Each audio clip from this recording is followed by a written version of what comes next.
All right, well, let's start it. Sorry.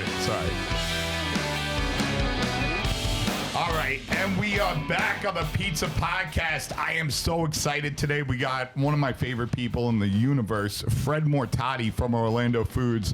Orlando Foods, if you guys don't know, is an importer of amazing Italian products. They are the exclusive importer of Chow tomatoes, Caputo flour, which I'm sure you guys all know. And, then they have the Orto Conserviera line. Orto Conserviera olive oil. All Italia. Bucara buffalo mozzarella. Yeah, and do you guys deal with Leone as well, or you guys are just hooked up with them? No, we're colleagues. You're colleagues. We serve the same industry. Yes. So, Fred's been one of my mentors in the industry, and he's definitely, he's one of the most amazing guys out there. He puts on the Caputo Cup. He does all these amazing things, and we just finished doing the New York Pizza Show. So thanks for coming on, buddy. It's good to have you. Good to see you. Nice to be in Brooklyn. Yeah. So, let's, I know we went over this, what we like to do on this thing that's like a little bit different is just, go into the history of things and like not do this kind of cookie cutter or whatever. So, where'd you grow up? And let's start talking about like how you got into this whole crazy industry that, okay, all of us love. I'm a New Yorker, okay. A fake New Yorker. I grew up on Long Island. Right. Strong Island. Okay. And I grew up in a house where both of my parents were first generation. So I had two sets of grandparents came here from Italy. Okay. And my dad's parents, my dad's father put himself through high school, put himself through college, working during the day, put himself through law school, working during the day, kind of one of those classic, Italian immigrant stories of, go to school, work hard. And he was an attorney and just promoted education. My dad became a doctor.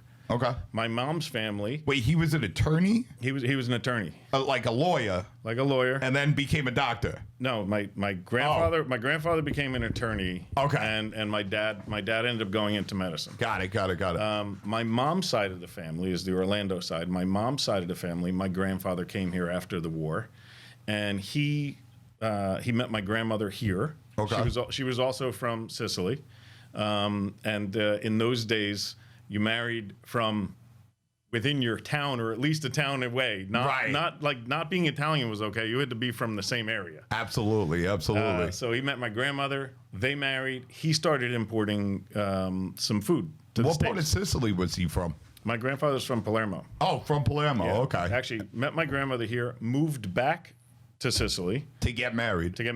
Yeah. Had my mom there, and then the war was going on. They quickly came back to the States. Right. We've been doing a lot of these talks and talking about this history and stuff. And there's so much more of that than like I would ever imagine. Yeah. You know what I mean? Where it's just like, talking about going back and forth 7 or 8 times, or going back to get married and then coming back over here. I don't know. It's nuts. So yeah. I'm sorry. Tell me, keep going. No. So the background was, for me, going to school, I just kind of, as a young guy, you associate kind of with your dad. And I thought like, oh, the family business is medicine. I'll become a doctor. Right. And then when I was like a couple years into like pre-med in college, I hated every second of it. And I went and I broke the bad news to him one day after organic chemistry, and I'm like, I just don't want to do this. Right. And he was like, oh, thank God. Thank God. Yeah, thank God. You don't want to do that's important. Okay. Insurance is changing our business. It's not looking so good. Again, when you're used to one way and things start changing in your industry, especially as you're getting older, he was getting to that point where he was like, I don't know how much longer I want to do this. Right. And I was in my second year of college. I kind of just changed majors, and when I came out of school, I went and I knocked on my uncle's door. At the time was Orlando Foods, and I said, "Can I have a job?" Right. And started going to work for him when I literally a week after I got out of college. And how old are you at this point? 22. 22 years old. So you go, and what's your uncle's name? I'm sorry. Carlo Orlando, and that's your cousin's name as well, right? That's my cousin's name as well. His son then joined us a couple of years later. Okay. He was a little bit younger than me. He was actually in graduate school, and he hated graduate school. He hated what he was getting a master's, and he hated what he was doing. And he called his father, and this is kind of typical of like maybe food business at the time. And he said, Fred seems to be enjoying what he's doing over there now, working for you. It was a small company. It was just a couple of people. And his father's like, great, but you can't come here. You finish your degree, finish your degree, do whatever. Yeah. And he's like, I'm miserable. But look, if you have to, the door of course is open. Sure. And he did. And we were kind of fortunate. So at a young age, the industry for us a little bit started to change. There was a trade war with Europe, and our primary item that we imported was on the list of disputed items with Europe. What was that? It was tomatoes. Okay, tomatoes. Canned tomatoes from Italy was hit with 100% duty. So it doubled the cost overnight. What year around is this? This is 89. So okay. It was 6 months after I got out of school and started working. Mm-hmm. So everything in our business started changing. And at the time, my uncle and his partner, a couple of years in, had decided that they wanted to transition out. They wanted to kind of move into retirement. They were both pretty young because they were in there like, my uncle was 50, his partner was, 56, 7, 8. And I'm 55 now, so trust me. For me now, they were very, very young. And it turned out to be a great opportunity because he said to his son and I, Carlo and I, he said, look, you guys are going to set up another company. You'll be partners 50-50, and you're going to buy this company. And we said, great, but we don't have any money. We don't know how this works. Right. And he said, don't worry, we'll show you how to make this transition. You're young, you're flexible, things are changing. I'll still be here to guide a little bit, and you'll find your way. Okay. And we did that. And that was, that was 25 years ago. So, and at this point, like your uncle, Carlo Orlando, he is mostly, you're saying his main business was tomatoes. What kind of, was there a specific type of tomato, or what other types of products were they bringing in? Like, how did that whole work back then? How did that whole thing work? This was the days.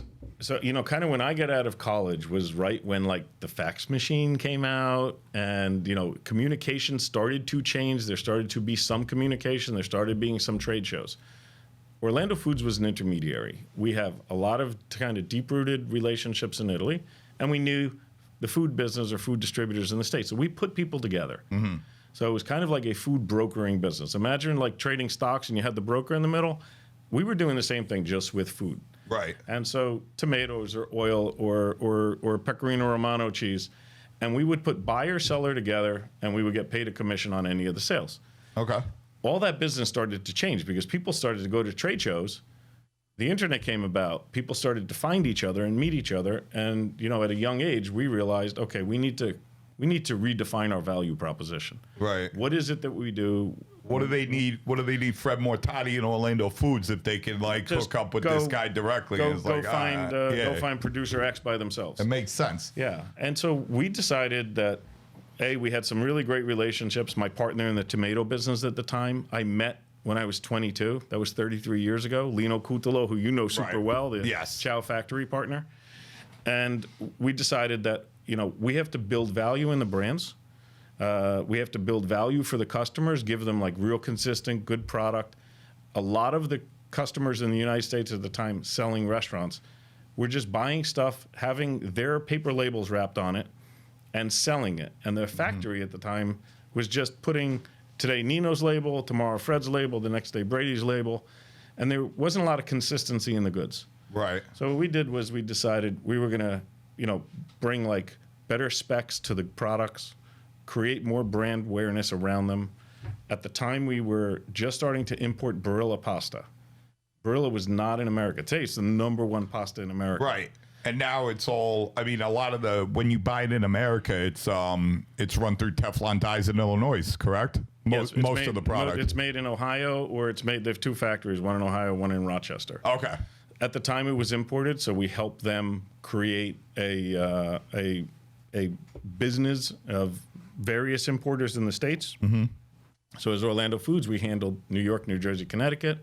We introduced somebody for the New England market, the Florida market, the West Coast market, and then they eventually, after 10 years, had grown the business and they built a factory in America. Right. But we realized, which I've heard is like a completely different product, almost. Right. No, it's, I have to tell you, in their defense, when they built the factory in Ames, Ohio. It's Ohio. When they built the factory in Ames, they call them gemelli. In Italian, gemelli means twins. They built one in Foggia, Italy, identical. So if you go inside the building down to the carpet, it was identical. Okay.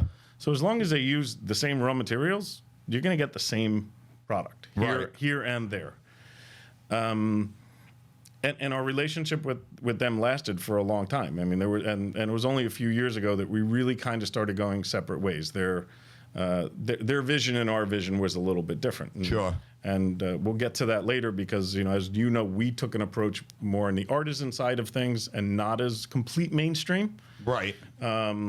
And we found a much better fit for ourselves because we could bring more value in the artisan side of the business, a little higher quality in the flour, the tomatoes, the buffalo mozzarella, et cetera. I mean, I think it's a good hedge. I think that's where, the whole market is going now. Like people are as the internet grows and as information grows with people and people have more and more access to things, they want a better quality thing. Like, just dude, it has changed. It has changed tenfold in the last 10 years. 5 years it's changed. Yeah, I mean the velocity today behind things is what's extreme, right? And used to be very slow changes over time. Now everything is obviously super fast with technology and visibility and education. Yes, very much can easily be had. Yeah, I mean people. How much of a price difference is it really, and the way that this new generation looks at things between like the best pasta and a kind of mediocre, like generic, not necessarily made, but the price difference between an artisan and this and that, it's not something that everybody can afford as long as they value it. You know what I'm saying? Like it's all about the dollar. value. It's like $1 on a pound. That's your exactly. And that meal is for 2 days. Yes. Yeah. And I know a lot of old school people from a different generation that might like scoff at that. And they're looking at it like how, kind of how dare they charge us for that. But like, that the new generation that's coming in that's, already having kids and building families and is the future. Like, I mean, they put a lot more value on, you know what I'm saying? I want to feed my children. I want to feed myself more quality stuff. And they have the education behind them to know the difference between them. It's crazy stuff. So, and I digress. So what, so now you guys, you were discussing, you guys are moving in the industry. You guys are dealing with Barilla. You're like kind of talking to Lino at this point from Chow Tomatoes, which everybody knows on the planet. That's my favorite tomatoes. That's kind of how we met. But what goes on with Lino? Like, I'd love to know more in depth because I tell a version of the Chow story, and like a lot of stories I tell, I think I'm missing some finer points to it or like saying a couple things wrong. Yeah, he's a unique individual, and he's been my mentor and one of my closest friends. He kind of really took me under his wing when I was younger, and just always kind of provided that support. So it was really for me having a big brother in the business because he's 20 years older than I am. And what we did at the time was we went out, and Lino had a factory in the south of Italy, not far from Naples, just between Salerno and Naples. And his predominant business at the time was canning tomato paste to sell to the African countries. It's a very, very big seller in Africa because it provides good nutrition for a very low price. So if you think about a small can of tomato paste, then tomato paste is packed with nutritious value because of the vitamins and minerals in there.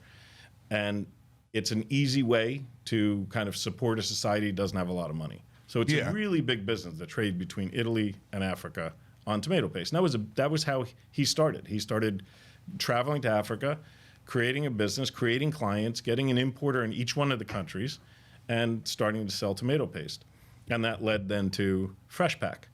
And so we needed Fresh Pack peeled tomatoes in cans for the U.S. Well, sorry, what's Fresh Pack? Explain this. So as opposed to whole peeled tomatoes in cans. Okay. So taking the tomato off the vine, and instead of crushing it and concentrating all the water out so it becomes really dense tomato paste that we know that you would use to make barbecue sauce and ketchup and other things.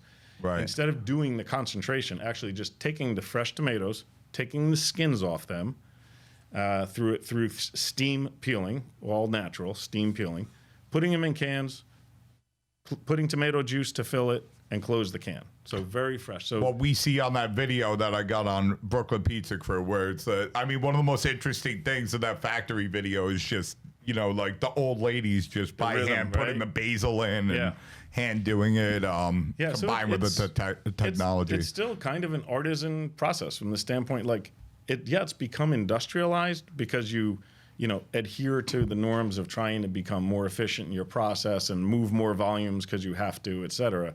But if you think about it, gets picked in the field, truckloads with bins, just big bins carrying tomatoes, get carried to a factory. Yeah, do you have that video up? Let's throw it up here. Just don't put sound on it. What's the name of it? Look up Chow Orlando Brooklyn Pizza Crew or Chow Brooklyn Pizza Crew. It should pop up. Yeah. I mean, it doesn't look like in the video like a ton has changed. I mean, you're adding optical sensors to sort it so that the hand pickers or the hand those women picking it don't have as many to pick through, and then they can really pick through the best of the best and then get to the real best, which probably the line was moving. That's right. A lot faster. So it'd be like, go down. Go down. There's Fred. Boy, that's a really old one. Look at that, 58,000 views on there. Wow. Go down. Keep going. Years ago. I don't know. Maybe what? It might be on the Facebook actually. Don't worry about it. We'll look it up. Mm-hmm. We'll throw a link on the video for all you guys. We'll throw a link in the comments in the description. If you guys are listening, the link will be underneath. So so Lino, after you met him, you're saying that now he's transitioned into the fresh pack, which is the whole peeled tomatoes. Yep. So how does that? Yeah, tell me. We started producing canned tomatoes there, and while the African business was 100% in a business, over time it just became like 50%, and then all the sales that we were making of canned tomatoes to the U.S. became like the other 50%. And since then, we've gone to other markets, so selling in Japan and Indonesia, into other European markets, et cetera. The U.S. is still, by far and away, the biggest market for us. I mean, it's where we're based. As Orlando Foods, we have the most impact here. And, Chow is really just about good whole peel tomatoes, all natural, same thing, crushed tomatoes. We do the same thing with the crushed tomato. So we take the same exact whole peeled, but before it goes in the can in the whole form. I've seen that. Yeah, it's on the video as well. We crush it and put it with heavy puree and then put it in the can. So same thing, all natural process. And where are all these tomatoes coming from? They come from there's two really big. So if you draw a line, if you look at Italy, 50% of the production is done below Rome, and 50% is done above Rome. Okay. And north of Rome looks a lot more like California. A few really large factories, really industrialized. They grow primarily only round tomatoes, and they're more about so they do tomato paste, they do sauces, a lot of crushed. They don't do whole peeled. Is the round tomatoes because it's easier to grab them, or for something like that? Okay. Yes. There's two things. Round tomatoes have a little bit higher solids, and a plant generally gives you a little more tonnage. Every plant would have, let's say, 2 pounds of tomatoes instead of 1.5 pounds of the pear tomato. So if you plant a seed for round tomatoes, you get a bigger yield. Mm-hmm. The numbers I'm just making up. They're not specific. Yeah, obviously. But so if you're looking for yield, if you're looking for what's going to give me the most, the round seeds are going to give you the most. And generally, because of that, the cost per ton is a little bit less. The long tomato, which was the tomato that's typical in the south of Italy, and again, grows out of the seeds that you have growing in your front yard, Right. San Marzano. Yeah. That was the standard. That's what became like that was the prize. That was the golden child of tomatoes in southern Italy. And Sure. It grew around those volcanic soils of fields all around Mount Vesuvio. Yeah. And let me tell you, the earth is so rich there, it's amazing. You drop a seed in the ground, I don't care what it is, and it could be straight off a highway where diesel trucks pass, you're going to get some fruit or vegetable that's better than anything you ever had in your life. Really? And I have to tell you, so Lino's son was going to the University of Bologna to study law. And I go there every summer for tomato season. And you know, live at the house, go to the factory every day from 8 in the morning until midnight. And one day at lunch, his son says, "Oh my God, I'm so happy to be home from school because the fruits and vegetables are so much better." Right. So, as an American, I'm thinking like, anytime you go to Italy, the food's incredible. I don't care where you are. Yeah, It's it doesn't incredible. matter. Yeah, Doesn't yeah, matter. It was funny listening to an Italian complain that where he goes to school, he doesn't Right. get the same quality. So of Sure. course I'm laughing. And I said, "What do you mean?" He says, "The fruit and vegetables in this area right here is like nothing else in the world." So that was many years ago. So I started to take note. And when I traveled, I realized, you're right. There are certain things here you can't get the taste of the lettuce. It's Okay. just not the same anywhere else. And it's that soil. Right. So this myth of the San Marzano tomato was real. Like, it was different. And they started growing long tomatoes, and then eventually that started canning them. And what did happen was there weren't enough San Marzano tomatoes to support the canning industry. Sure. So what they did was they moved to other fields a little farther away, and they started canning. They started using and growing tomatoes there. But they also developed seeds that were a little more robust, that could handle the process of the steam peeling and the selecting better. Because San Marzanos break. They just turn to mush. Yeah. So they start in the beginning a line whole, and by the time they get to the end of the line, they're broken. Right, and I mean, obviously, there's a huge market out there for faking these things and for labeling, and you know what I mean. For that reason, I mean, I've got a lot of Italian friends that go back and forth that are in this industry, and they're like, "Nino, I've never had an actual San Marzano tomato in America. I don't care what it says. I personally, I mean, this is what they're telling me. Who knows, whether that's true or not. But I think the point of it is, I mean, even if you look at like the amount that are produced compared to the amount that are imported or exported, like the numbers just don't match up.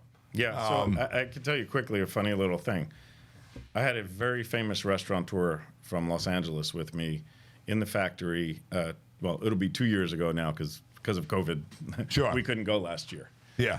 And we're opening cans, and we're opening 99% of our production of the standard whole peel tomato, the Roma style tomato, and the less than 1% of our production of the San Marzano.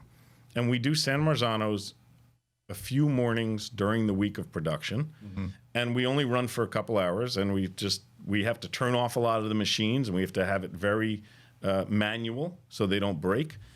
And just as an example, what we do in 1 hour of regular whole peel tomato with San Marzano to get the same quantity, it takes us 6 hours.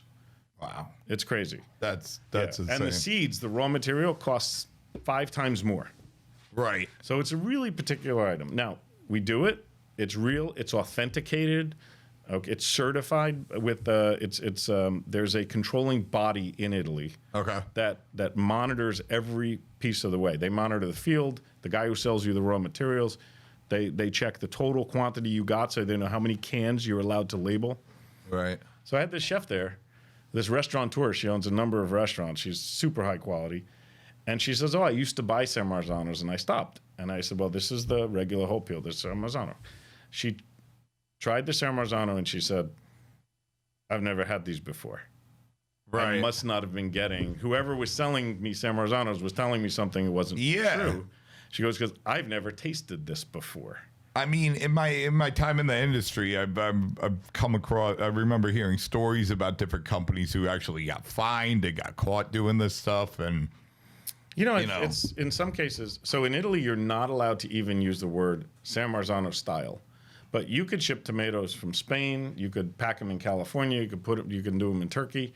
And you could write because in the U.S. Oh, well, you see that in the grocery stores. It just says San Marzano on it, but it doesn't say like DOP San Marzano tomatoes. And it's in the United States, we do not have a standard of identity, so it's therefore not it's allowed to use those words because those words don't have significance.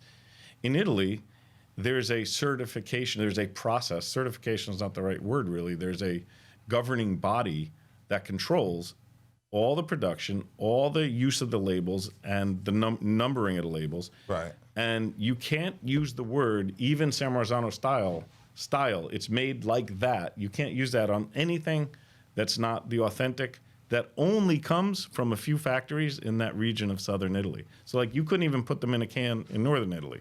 Not allowed. And that's the DOP. So it has a very, very strict, controlled guideline. And of course, like anything, when it becomes expensive enough, people will try to find ways around that to to put labels on in America, to do other things that are misleading. Then right. And I mean, if there's money in it, people are gonna fake it. You know what I mean? If it's worth money. What let me ask you a question before I forget, because I know everybody's wondering about this. I know I was on the phone with you in the beginning of COVID, being like, "Hey, Fred, tell me what's going on. Are we going to run out of flour? Are we going to run out of tomatoes? Is there not going to be pasta on the shelves? Blah, blah, blah, blah." And, obviously, I mean, I don't know. I'm sure there were some hiccups. I'm sure there's some things that I don't know that went down. But now I'm hearing things down the line. I'm hearing there's a shortage of shipping containers. I'm hearing we can be facing like gas shortages just because like the global economy is getting like started back up, and it's like I guess you just can't turn that engine on like it's a car and everything runs smoothly, and this how it's been working has consequences. Do you have any insight on any of that? What's going on? Yeah, quite a bit, and I don't want to completely bore you to death. You're not boring anybody. Come on, bro. Like, to let us know. I know a ton of people are interested in this. Yeah. So we're seeing a situation that has probably never been experienced before in the U.S. since World War II. Okay. It takes like something like World War II to be a major disruptor to change people's behavior. And COVID completely altered the way we do things. So the first thing that happened was everything stopped last March, and everything stopped, just 100% hard stop. And you're a restaurateur, and you saw like just hard stop in March. So the steamship companies have these vessels all around the world, and the vessels stopped. They stopped moving because nobody was shipping anything. And all of a sudden, they said, what are we going to do with the boats? So the small, less efficient boats, they scrapped them. Steel was worth a lot of money. The value of steel was, so they sold them for scrap metal, the smaller, less efficient ones. Okay. And after about This is during COVID. This is during COVID. They started getting rid of their fleets, just like the car rental companies sold their fleets, right, to preserve cash. Try to go rent the car now. There's no cars. Really? Yeah. I had no idea. You don't rent cars. You don't know. There's I don't rent cars. Okay. So, all this kind of protective, maneuvers that companies make. Let's unload some of our capacity because we don't need it, and it costs money to sit around, whether it's a car or a ship. They sold them. As things really kind of quickly returned in the summertime, when things started opening up again, imports began. Imports like in June, July, August, September, things started moving actually pretty quickly. And in America, we went from being a service economy, like you and I, think about what we spend our money on. Go to the cinema, get a massage, go to Broadway, travel. It's my kids' generation, your generation, and the kids younger than you, they're experience generation. They want to spend their money on experience-oriented things. In one fell swoop, everything became goods. We buy stuff. We don't go anywhere. We don't do anything. We buy stuff. I'm sitting around my house. I need new coffee cups. I want a new picture frame. I want this. I want that. That's all imported. We don't make any of that shit. Sure. And so all of a sudden, imports picked up stronger, actually, by January, stronger than ever before in the history of the United States. By January. We were importing more than ever before pre-COVID. Okay. Guess what? What did we not have as many of? Steamships. Right. We don't have enough. Not only we don't have enough to carry what we normally carried, we don't have enough to certainly carry more than we ever carried. So now we have this shortage of ships, shortage of shipping containers, and this huge demand to bring stuff here. Well, guess what? I still have to bring flour and tomatoes and mozzarella and other things here. And so we started, going to the lines because we're a pretty good sized importer for those items inside tomatoes and flour. We're the largest in the States. And we started making deals to at least get the containers, but paying numbers I can't even begin to tell you. Now we're over 3 times more than we were a few months ago, just to move the same box across 3 times, water. yeah, the cost. The cost. Right. And every month it's going up. So this supply side shortage is everywhere. Try to build a house, there's no wood. Try to put up a building, Yes. there's no steel. Try to buy a window. Just whatever you're looking for, good luck. Right. And in food, like artisan pizza, that's our world, right? So the flour costs a little more, the tomatoes cost a little more, the oil costs a little more, the cheese costs a little more. It's within reason. Like from our side, our inflation's like are in the 10% range, 15%, for relatively not super expensive items. So it's manageable. But there's aspects of the business and the import side where it's not manageable.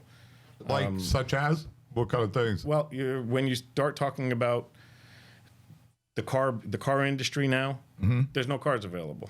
Really? So Like new cars. new cars, you're gonna wait for months to get one. There was a semiconductor shortage, so they didn't have the chips to put in the. So like sometimes one stupid little chip could stop the entire automobile production because they can't finish the car. They can't have the computer direct the car what it has to do. So we've never seen this kind of supply side disruption, and it's true what you said before that it was like a light switch when things turned back on a few months ago. Like all of a sudden, just it's all on. People want to be out. Right. There was a day in January, I saw on the news, that 78% of America was below 32 degrees. Yes. When it's really cold, who's going to eat outside? Sure. So, like, we had at least that going for us. You could at least sit outside and eat, right? The restaurants could still do some business. But when it gets too cold, you can't even do that. Yeah. Well, as soon as it warmed up, it was the light switch. Right. All on. And we were shipping goods quite a bit, quite honestly, and it still wasn't enough to keep with this new demand of it's not even like what has to be used today. It's like just filling the supply chain. We need stuff in, we ship stuff to Hawaii and Alaska. So we need stuff in all these markets. We're trying to fill all those channels. Yeah.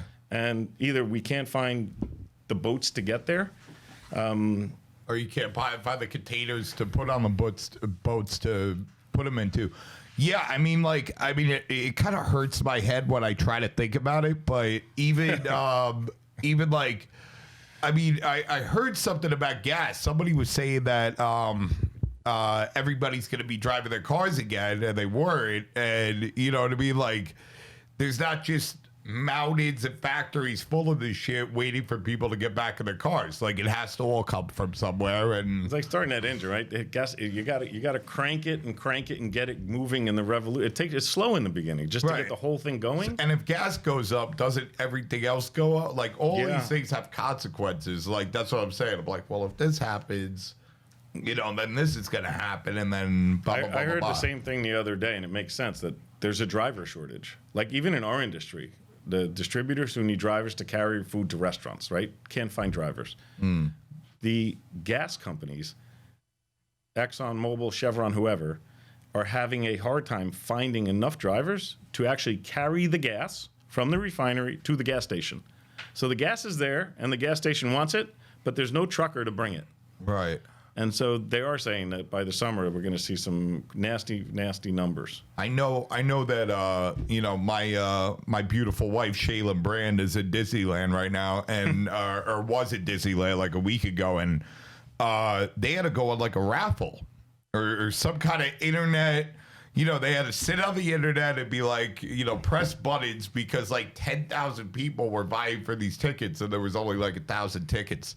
And I'm hearing things that, all these places are going to have record days because people have been just sitting at their homes. And I guess Florida's open, and Yeah. Disneyland in California is open, and these other places that they want to go back in.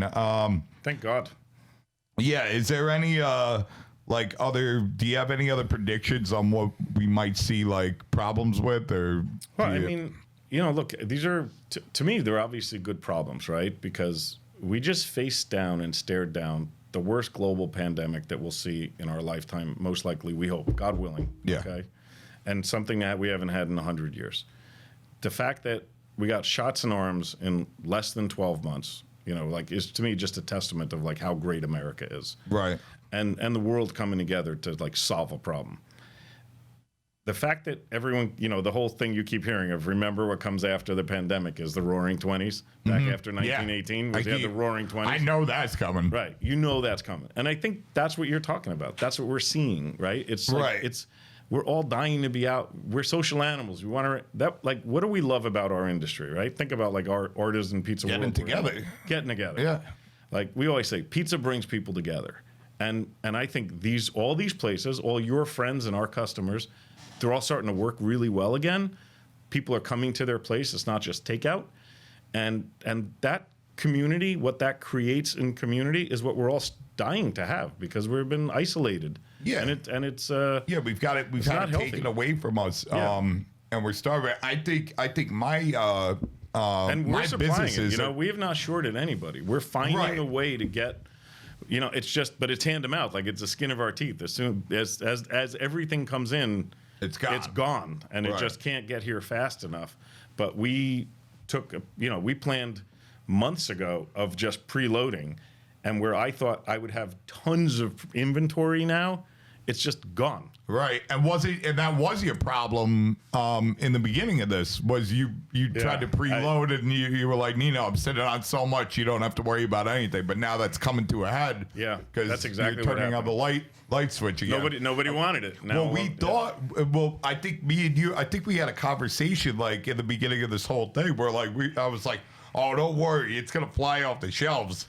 So talk about I was ordering tons of pasta to my house just because you were stockpiling. I was stockpiling. I was like, give me. For most people, I probably had 2,000 pounds of flour and I had 18 cases of pasta. So most people hoarded toilet paper. You hoarded pasta and flour. I got so freaking lucky with the toilet paper. So I had set up probably a year before the pandemic, some toilet paper subscription of Amazon, right?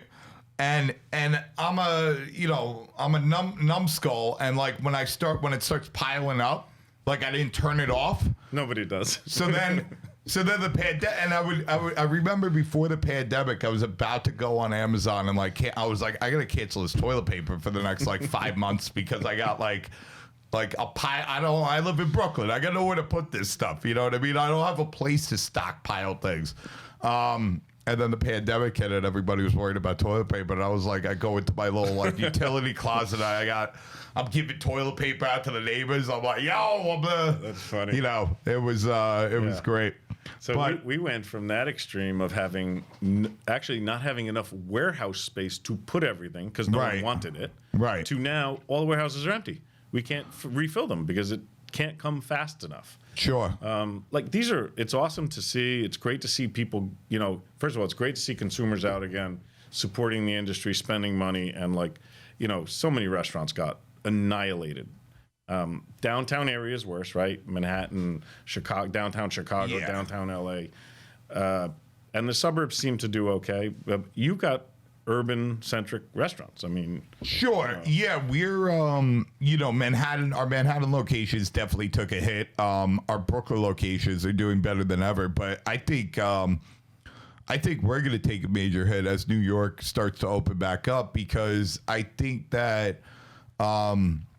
And it might not happen right away because there might be enough people out there that are just kind of like, I've seen this on the street where there's certain people who are just like, yo, I want people to be 100% vaccinated before I even take a chance. And, maybe we won't see as much of a curve. But what I'm seeing and hearing from people is people are going to want to go out and do nothing but go out and spend their dollars on that. And we're mainly takeout delivery pizzeria, and they're not going to be wanting to sit at home and eat a pizza. I mean, maybe there's going to be more get-togethers and this and that, but I think we're going to take a hit.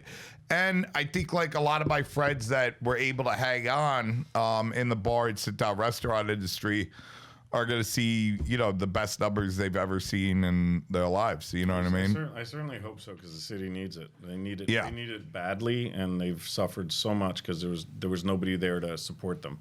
Right. You know, no tourism, no office buildings. Right. And that's, you know, that's probably 2/3 of the people. That's not, you know, only 1/3 is who lives there. Yeah, no, for sure. And I think you're going to see a major paradigm shift in. I think it's going to take a long time for Midtown to come back, because these office buildings, even when this is done, you know, they had 5. Let's say they had 5 floors. They're down to 1. They're down to a half of 1, and they're going to let people work remotely. And you know, I hate when people say the new normal, but I think that's going to be one of the things of the consequences of the new normal, and it's only because, you know, people, these guys, these companies, and I have a lot of stories. I'm not going to get into all of them, but they kind of figured out a way, kind of out of fear. They thought, you know, if we let people stay home and work remotely in these jobs that they can, we're going to, you know, they're going to sleep out and they're going to, you know, not get their work done and this and that. And they put a lot of money into, you know, tracking programs. They also put a lot of money into just basic things. So my buddy Chris, for instance, he has to wake up. He has to show up to a Zoom meeting every morning, right? He has to have his suit and tie on. He has to be shaved, right? After you do that, you're not going jumping back in your bed after you have your clothes on and you're shaved and you're showered and watching Netflix. You know what I mean? It's like, let me get my work done so I can go do what I want to do. Right. You know what I mean?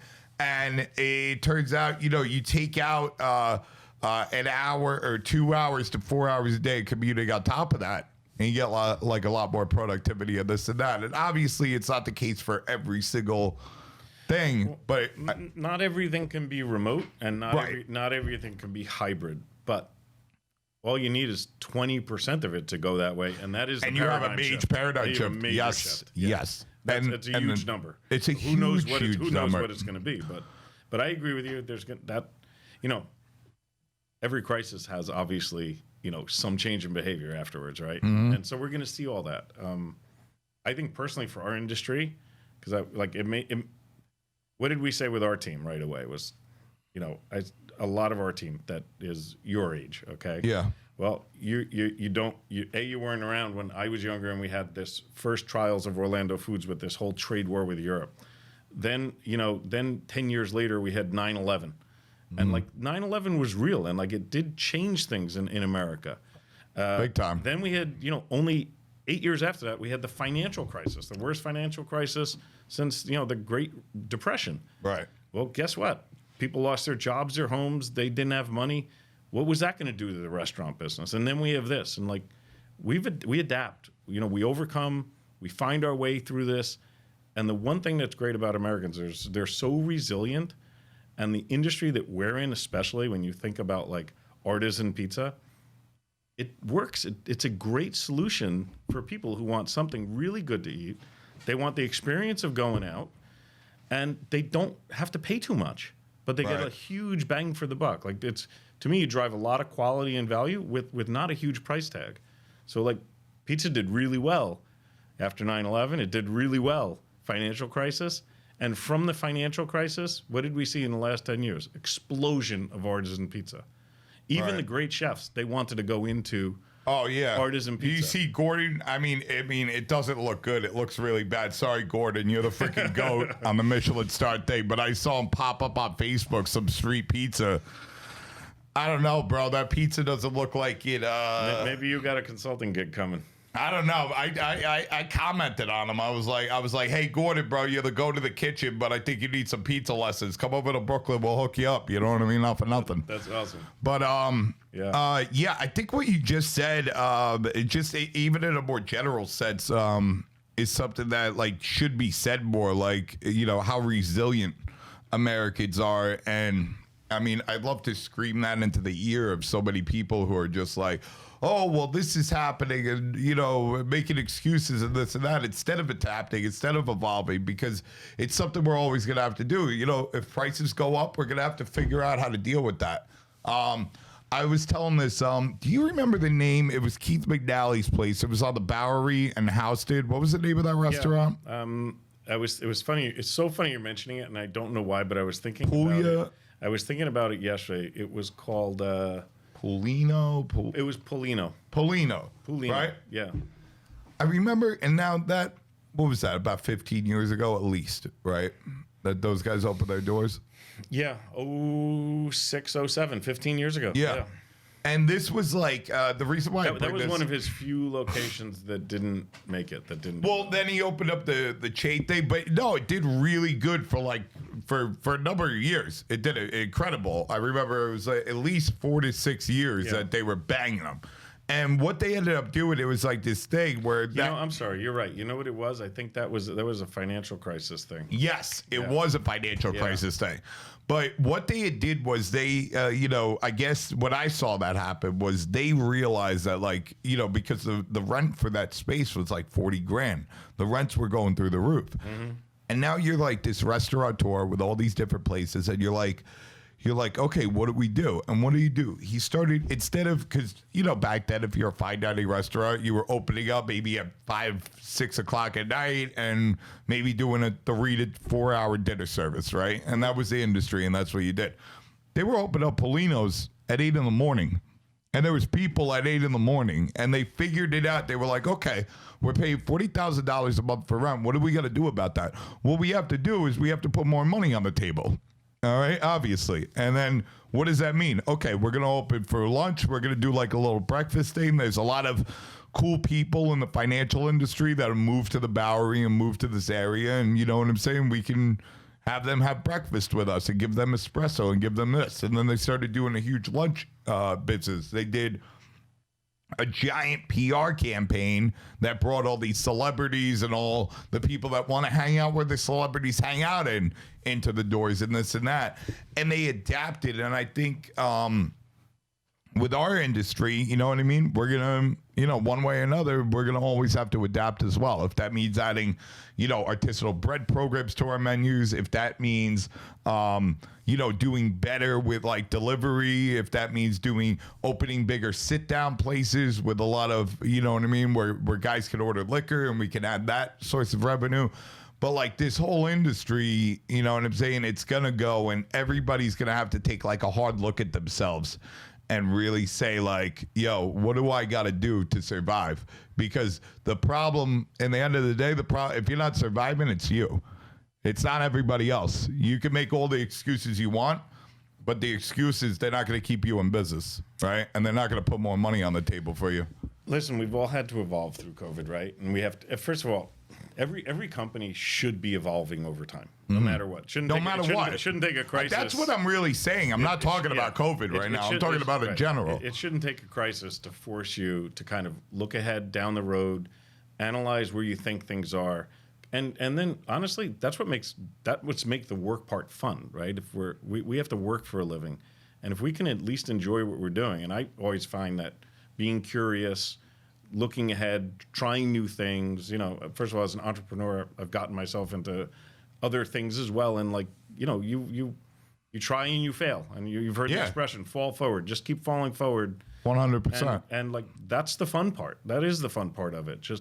But you have to continue to look to see what's next. Because if you just do the same old standard, I'm sorry, you're done. I mean, there's, in our industry, some great restaurants that have done the same thing for 40 years and they survive. But like that's 1 out of 10 though, or maybe less. I don't know. Probably less. Probably less. Probably right? less. And so like just old school isn't enough. Like you do have to, you know, listen. Generationally, people are changing.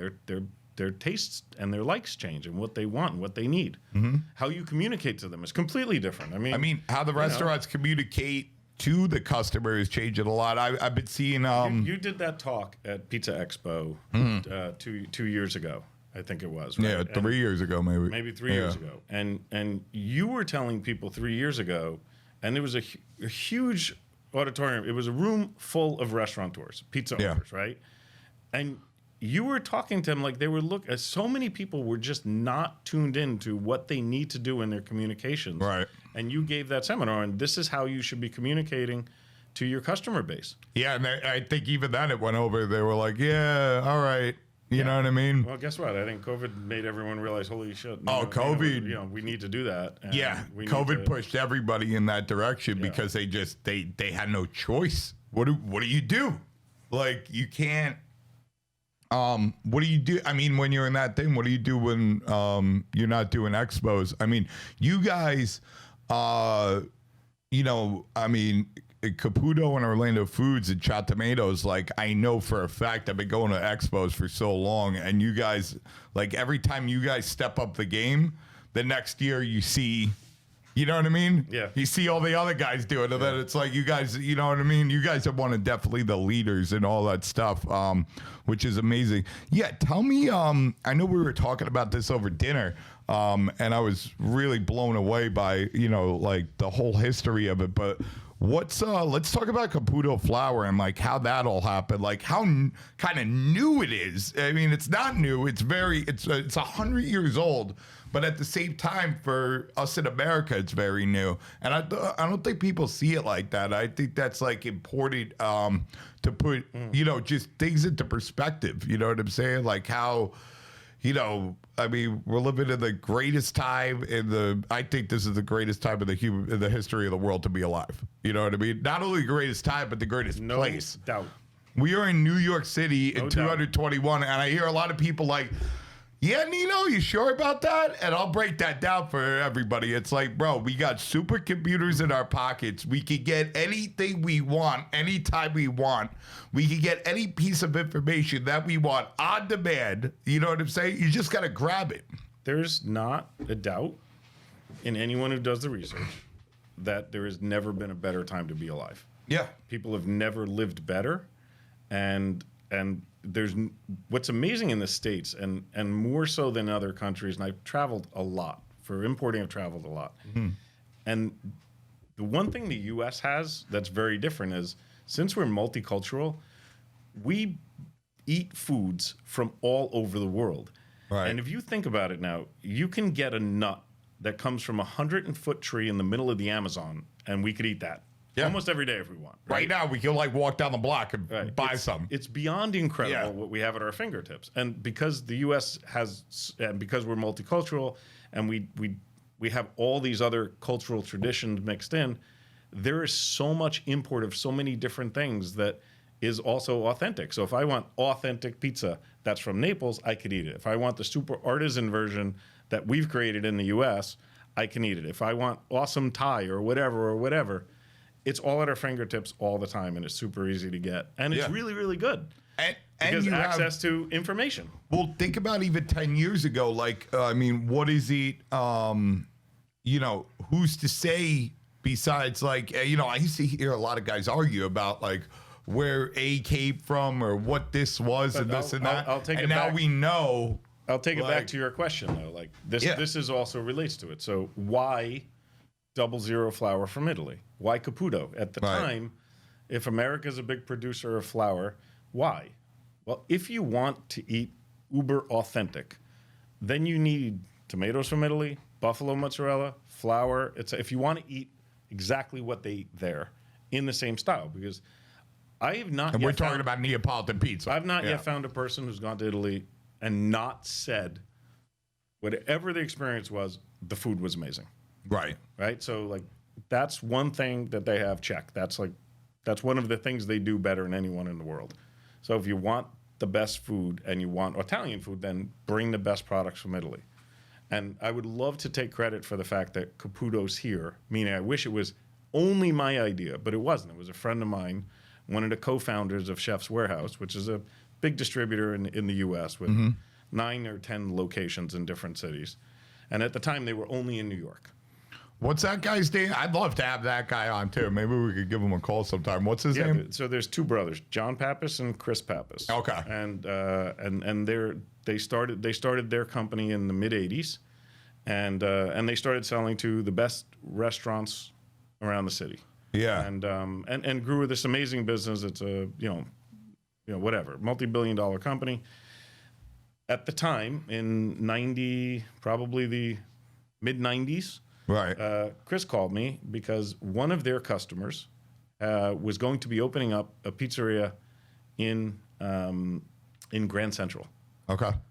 And they came back from a month in Italy. They sent their head chef and another guy. This is the operations group guy, that's opening the restaurant, the pizzeria. in like around 95. Okay. Okay.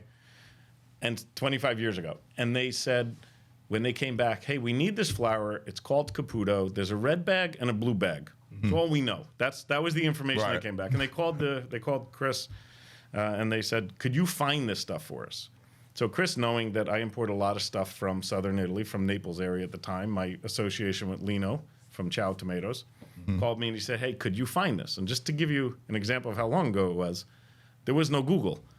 I picked up the phone. I called Lino. I said, open the phone book, and look in Naples for the name Caputo. There must be a flour mill. Calls me back. He's like, here's a phone number.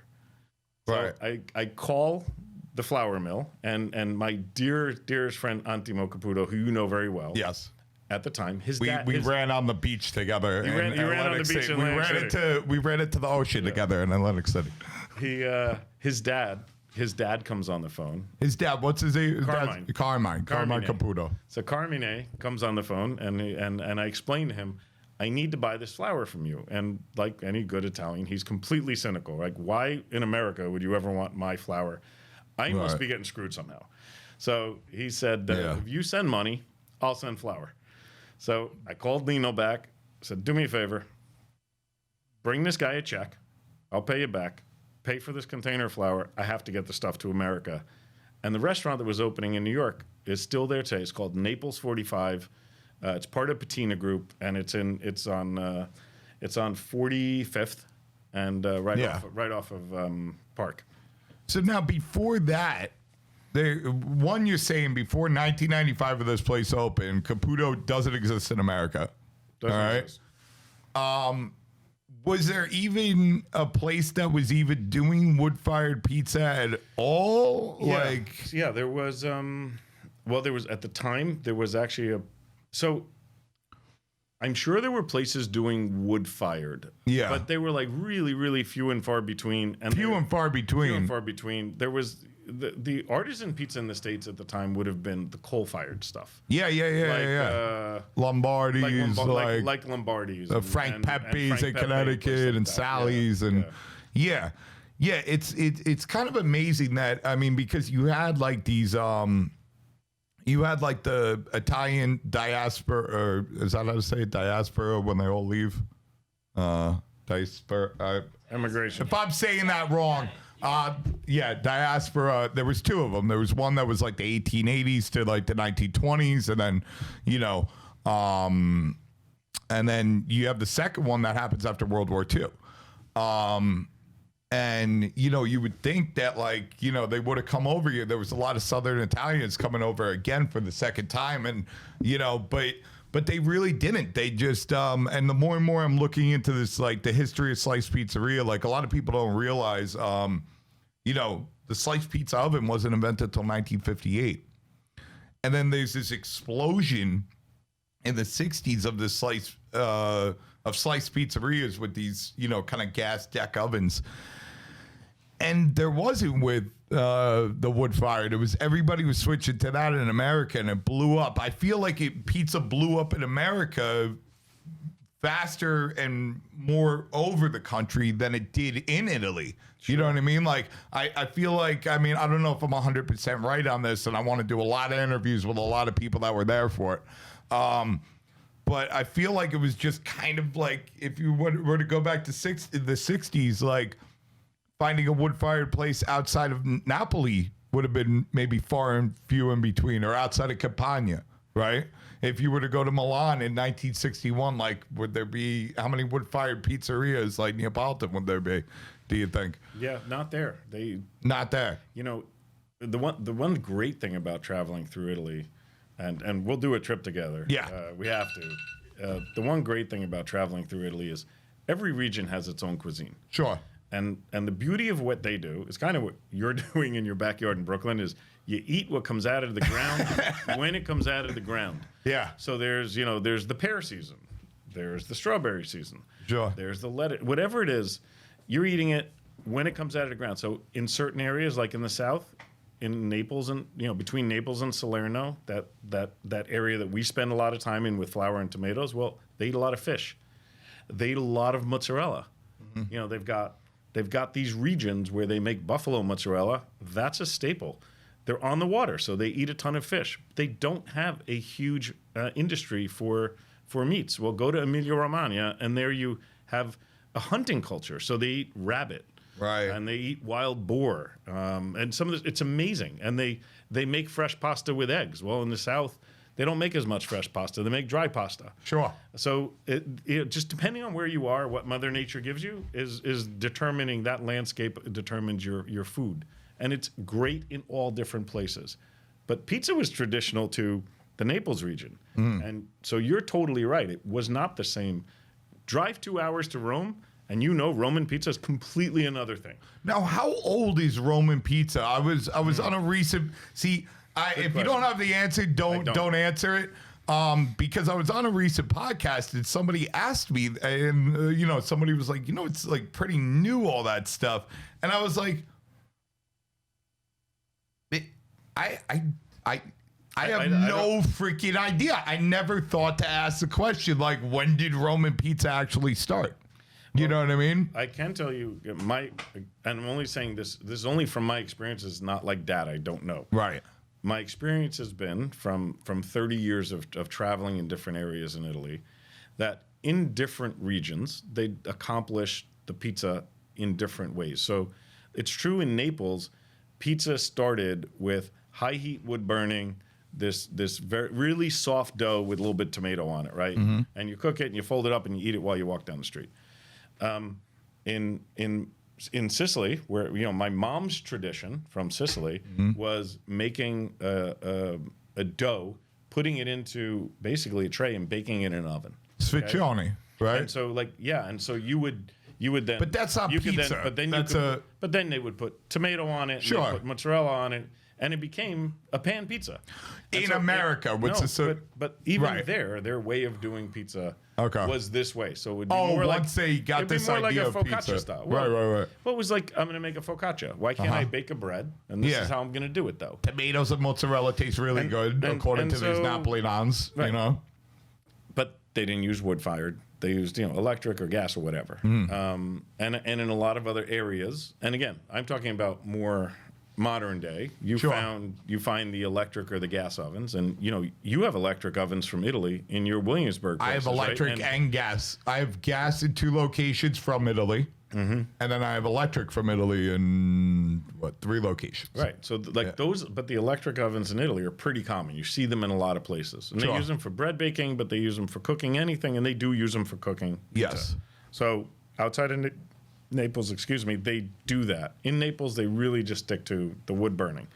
And because that's what they've done for, 250 years. You just put a crazy idea in my head that I don't know if this is going to be true or not, but I think I got some substance here. I think I have like a path to go down, and we could definitely find out the history of this, but and this is just a hypothesis right now. It just came to me.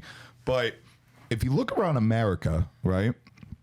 So pizza definitely started in New York, right? Or New Jersey. It started over here with Italian immigrants after the first diaspora out of Italy coming over here.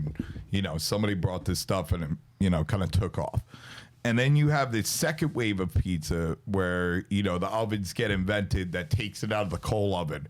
So now it can be spread. You know what I mean? Mm-hmm. And not that there wasn't pizzerias outside of New York, before the 1960s, but you look at 1958 and that's when these big chains pop up and all this stuff. If you look at Rome, the older style places, the places that look a little bit older and been there a little bit longer, they do this really cracker, almost looks like a New York tavern style pizza, but it's in a wood fired oven. You know what I mean? True. That looks like, I'm not sure, but And then when you go to different places in Italy, you do have different styles that kind of and- like are reminiscent of the different styles of America because it develops in different places. And you're going at a time like, I mean, you basically don't have anything but a telephone and letters to convey from one thing to another, right? And maybe that's why the differences are so much. And like Italy or pizza spreading through Italy and becoming like different things in different regions, because it's definitely true, might be very similar at the same time as it happened in America. And then like in 1995, you guys start bringing in Caputo. And over time, what happens is you guys almost put together these guys who had been making pizza in Napoli for generations, kind of formalized that in the best way that you could and said like, hey, this is how it's done here. And now you have the 2000s where that specific thing on its own independently spreads throughout the entire world. Yeah. But you know what I mean? But not independently, right? Because there's a functionality behind it, and there's a series of events that led to exactly what you're talking about. Okay, so let's get back on track to we were at Chef's Warehouse. Yeah, Chris. So it's important because yes, it's very important because we got the call, we sourced the ingredients, we brought the goods here, and in the first couple of years we were importing this flour, and you're imported just for this place. I literally imported just for this place. But are you actively trying? Like, can I? For the first 2 years, no. It was a service item. I was doing a friend a favor. Okay. In my mind, this is kind of how I looked at it because, and Nino, honestly, because I didn't understand it. Be honest. I didn't know it. I didn't know what it was about. Yeah. I didn't get it. You're just like these guys are crazy. These guys are crazy. Yeah. It's super expensive. Right. We have flour in America. How could it be so different? And I didn't take the time to really understand it for like the first 2 years in the early 90s. I was trying to take over this company, trying to get my bearings, build the business, and honestly navigate all these changes going on. And at this point, our changing business even model. So so I then one day sit down with Carmine and his son Antimo, and they're saying, America's a really big country. And this is in Italy. This is in Italy. Shouldn't we sell more flour? And I said, we're going to have to learn about it. We don't understand who the customers for this are supposed to be, because it is true we had shown it to one or two like standard pizzerias, because all I knew in New Jersey at the time, I was living in, I'd moved out of the city. I was living in New Jersey. And I, brought it to one or two places through one of my food distributors, and they just made the classic New York style, and they said to me, "This doesn't work." Right. So that's all I knew.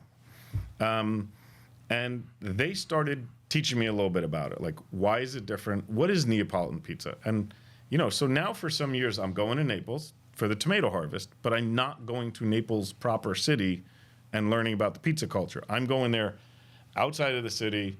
Tomato harvest, I'm in the factory, I'm not spending time in the city. And for a number of years, I never even stepped foot in the city.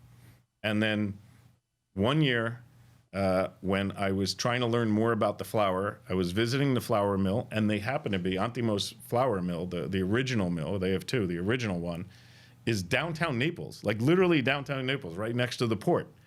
It's a mile from Midtown. Like, it's that crazy. You'll see it. It's the coolest thing.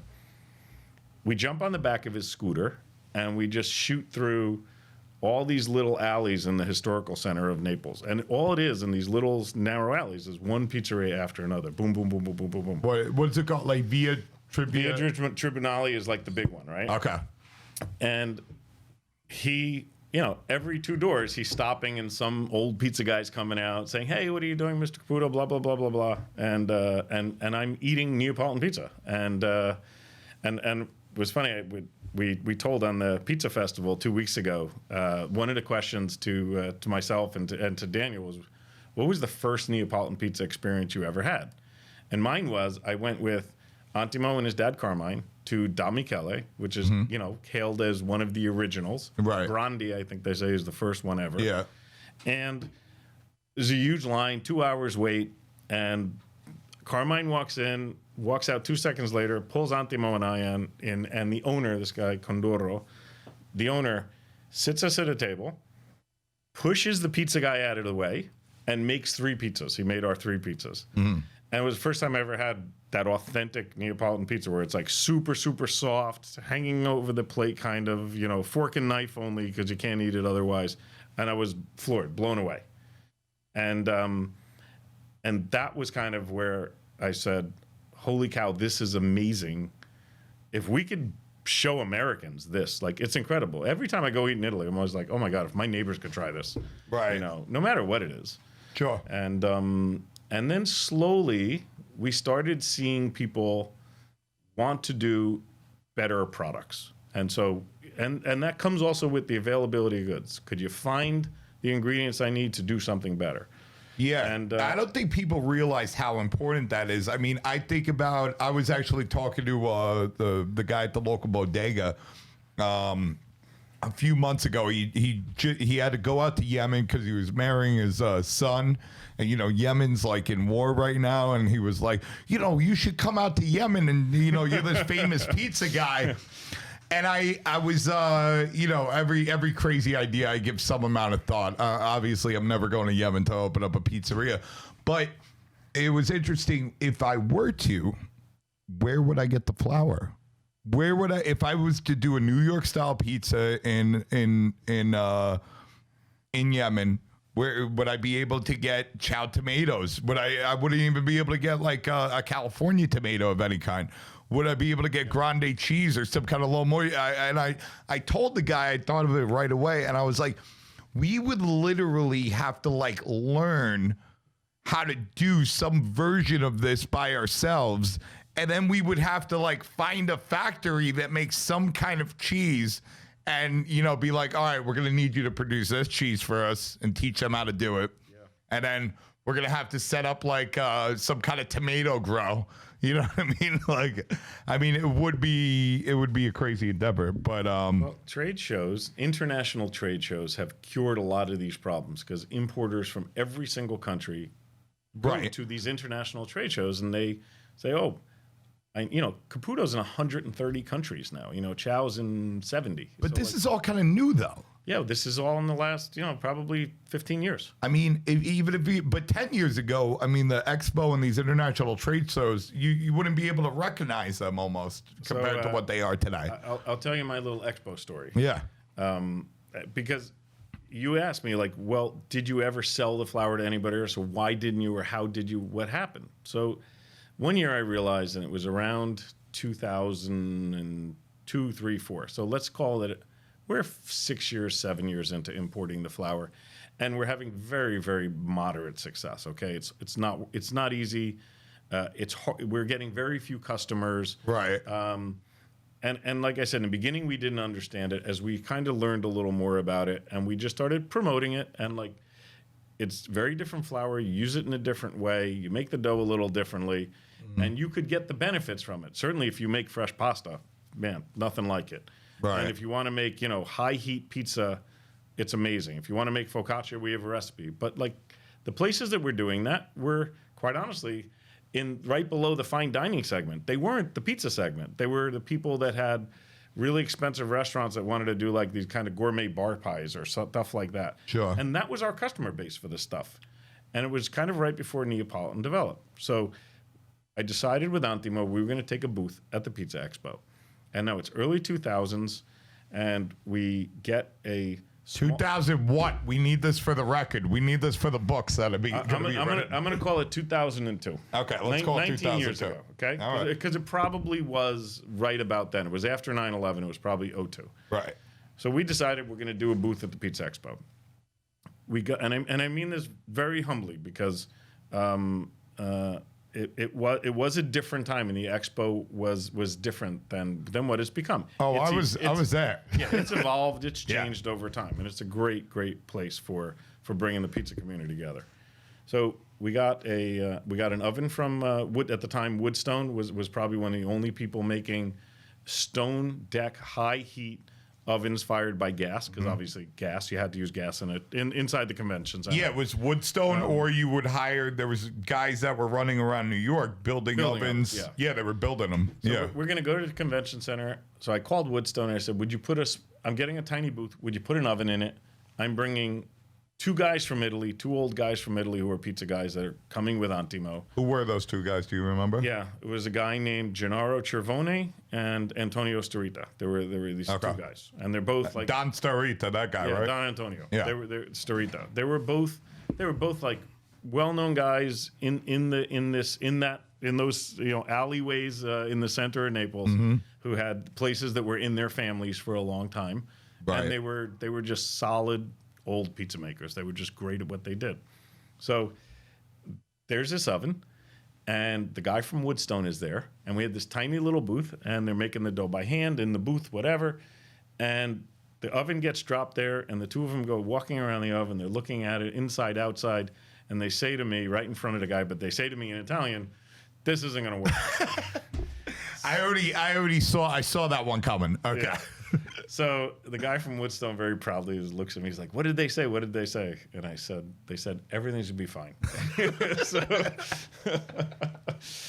I told them, "Look, we're in Las Vegas in a convention center. This is the best we can do. You guys are Italians. You've done nothing but solve problems your whole life, because I know where you live. Yeah. Make it work."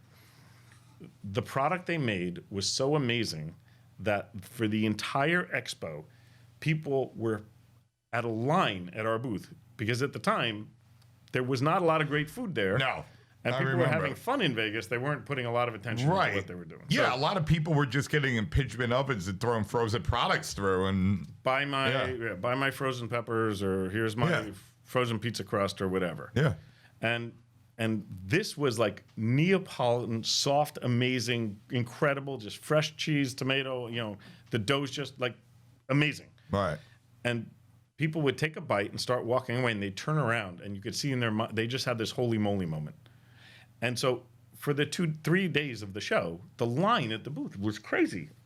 Nobody wanted to buy anything because they didn't know how to do it. And I had more than one guy, restaurateur, come and say, "In this little convention center, you're making a product 8 times better than what I do in my restaurant. And I've been doing it for 30 years. But I don't understand this. I can't do this. It's too foreign. It's too strange." Guess what we did? Went back the next year. Went back the next year. Went back the next year. And then someone said, "I'm opening up a Neapolitan pizzeria. This is too good." Who's that? It was whoever it was. It was John from Spaccanapoli. Right. It was well, for the first guy, it was, really, to me, it was Anthony Mangieri downtown. Now, Anthony Mangieri didn't do it because he went to Expo. He did it because it was in his blood, because he was going to Napoli. His roots to Napoli. So let me real quick. I'd love to. So when Anthony opened, right? It was, I want to say it was before like Giulio and Roberto came onto the scene, like with real, Neapolitan. Because Anthony was in. He was at the East Village, and I was. Well, no, he was in Point Pleasant. Well, he was in Point Pleasant first, and then he did the bread thing, and then he did the Point Pleasant thing. He started doing pizza, but nobody got it. That ended real quick. They didn't understand. They didn't understand it. The East Village was the first one where people got it. Yeah. And at the time, I had but I will tell you, when he was doing that, Roberto Capruscia was in Pittsburgh. Right. He was there in early 2000s. Yes. He was doing his Neapolitan there. Right. Anthony was doing it in New York. Well, and it was when this kind of started. People started coming in. I had started working at Cacio. No. I had started working at Numero Vendotto. All right. Oh. That guy, Sal Olivella, and I was working with his brother. Sal had to go to Dallas to open up a place in Dallas. I think that was called Olivella's, and they opened up a bunch of locations. And at that time, this was like, there were all these wood-fired places open, but none of them were like really what I know today. like to be like, you know, this authentic Neapolitan pizza. It was guys, they were usually from the other side, but like, you know, Giusto was Sicilian, and, you know, he had another Sicilian buddy who was making pizza. Whenever they would open, they would bring in Caputo flour, but then they would like quickly, within 6 months to a year, they'd be switched to like just a General Mills, like American flour. And they were just like, you know, they had no idea what they were doing. There was no percentages. There was no like real method. It was exactly the same as, you know, walking into a New York style pizzeria that I grew up doing it in. And, you know, like kind of like, okay, fill the, you know, the kind of thing up to here. This much water. Yeah, and you put this much yeast, and we're going to put the salt, and we're going to mix. Most of them, a lot of them were mixing in, or no, they would buy spiral mixers, and then the pizza guys that would look at the spiral mixer and say like, no, this isn't going to work. Like, the reason why we're not getting great pizza is because of the spiral mixer. Buy a Hobart, and then they would go buy Hobarts. And meanwhile, I'll never, you know. And then I worked at a lot of these places. I learned it. I think I want to say, I might be wrong about this. No, the first place was Il Fornetto that had like a wood stone oven. Then I went to Numero Vendotto, and I learned the pizza metro and, you know, the wood fire that the Info de Legna that they were doing over there. Then I went to Cacio e Vino in the East Village, which was down the street from Anthony Mangieri's place. And I'm working for Giusto over there, and I'm making pizza. And I went in for the job. They put an ad on American Orgy in the classifieds. For those that don't know, American Orgy, you know, is this Italian newspaper that you go in the classifieds if you need a pizza job, or you need to find like an Alfa Romeo for sale, or you need like a tailor that doesn't speak English and only speaks Italian, or like something like this. They have everything in the American Orgy classifieds. And I went in, and you know, Giusto was just like, you know, did the interview. I made a couple pies, and he's like, yeah, okay, we want to hire you. We want to, you know, have you work these hours. You know, it's $16 an hour, okay? And I was like, yeah, sure. Is it, you know, back then everybody paid cash. And I was like, yeah, is it cash? And they're like, yeah, we can pay cash, no problem. And I was like, oh, yeah, that's fine. When do you want me to start? And I like walked it, you know, I kept my cool as much as I can. And I went, because back then. You never made $16 bro, an hour. You were lucky to get $10 a fucking hour back then. And I fucking walked out of the place, and I was just like, yeah, let's go, you know, going crazy. And, you know, obviously I was like probably like 21 years old at the time. And I like went out to a local East Village bar and got wasted. But, you know, Giusto, after working there for a few months, you know, me and Giusto, we were having a glass of wine, and he was just like, you know, Nino, you know what's so crazy? You know, you got, you know, our place and all these other places that are, you know, I'm from Italy, I'm from Italia, but this kid down the street that looks like you with tattoos everywhere, that, you know, he's from New Jersey, I think. Everybody wants to go to him from Italia for the pizza. He's got like the best pizza. Is like this kid from New Jersey, and I'll never forget like this guy from the other side like saying that. You know what I'm saying about Anthony? And Anthony was, I mean, obviously he's still amazing. He's got his place in Atlantic Highlands. Now in New Jersey. And they're reopening the one in New York soon. And they're reopening the one in the Lower East Side as well. But, you know, when he opened in the East Village, you know, white pie, marinara, margarita, that's it. 4 days a week, 5 p.m. till the dough ran out, which it did by 7, 8 o'clock every fucking day. And, you know, years later, I got to, I think I went in there looking for a job, and they were just like, no, we're okay. Like, you couldn't even get to Anthony. And I wasn't very familiar with, you know what I'm saying, like who he was. You know, back then, you know, it wasn't like I was picking up New York magazines and Time Out and reading any of these articles. And you didn't have the internet in your pocket where you could quickly, you know, just do a search really quick. You kind of had to be in the know. But people Anthony, we said he went to Napoli. It was Yeah. something he was dialed Well, into. he grew up going there to summers, and he learned how to do it there. But other people didn't. No. Other people came to Las Vegas. Sure. They saw what was going on there. They were introduced to a new style. They were introduced to new concepts. They were introduced to new techniques.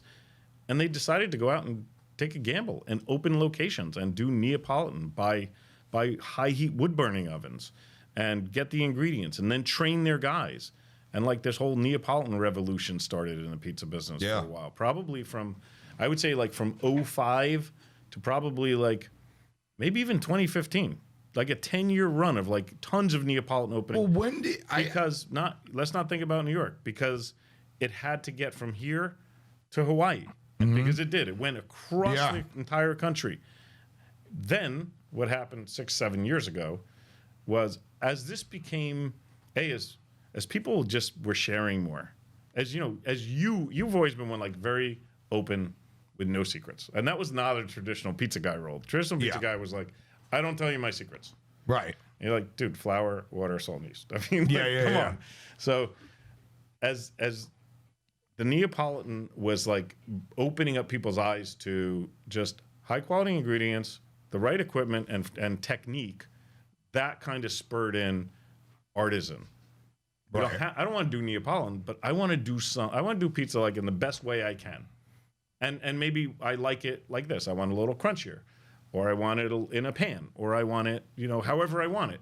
And that concept, to me, is where really things moved faster, because now pizza has all these different forms, and it can be, and you can play with it and tweak and try to keep pushing the boundaries, just like you have it. Push the boundaries in every item, in every style.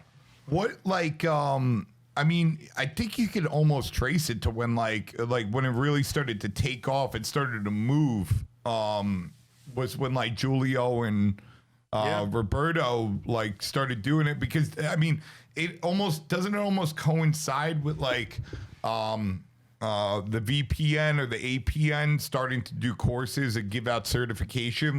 Don't those two things kind of almost line up more or less? To me, that's part of the whole Neapolitan spread, the classic Neapolitan, because you're talking about organizations that certify Neapolitan restaurants and pizza makers. Yeah.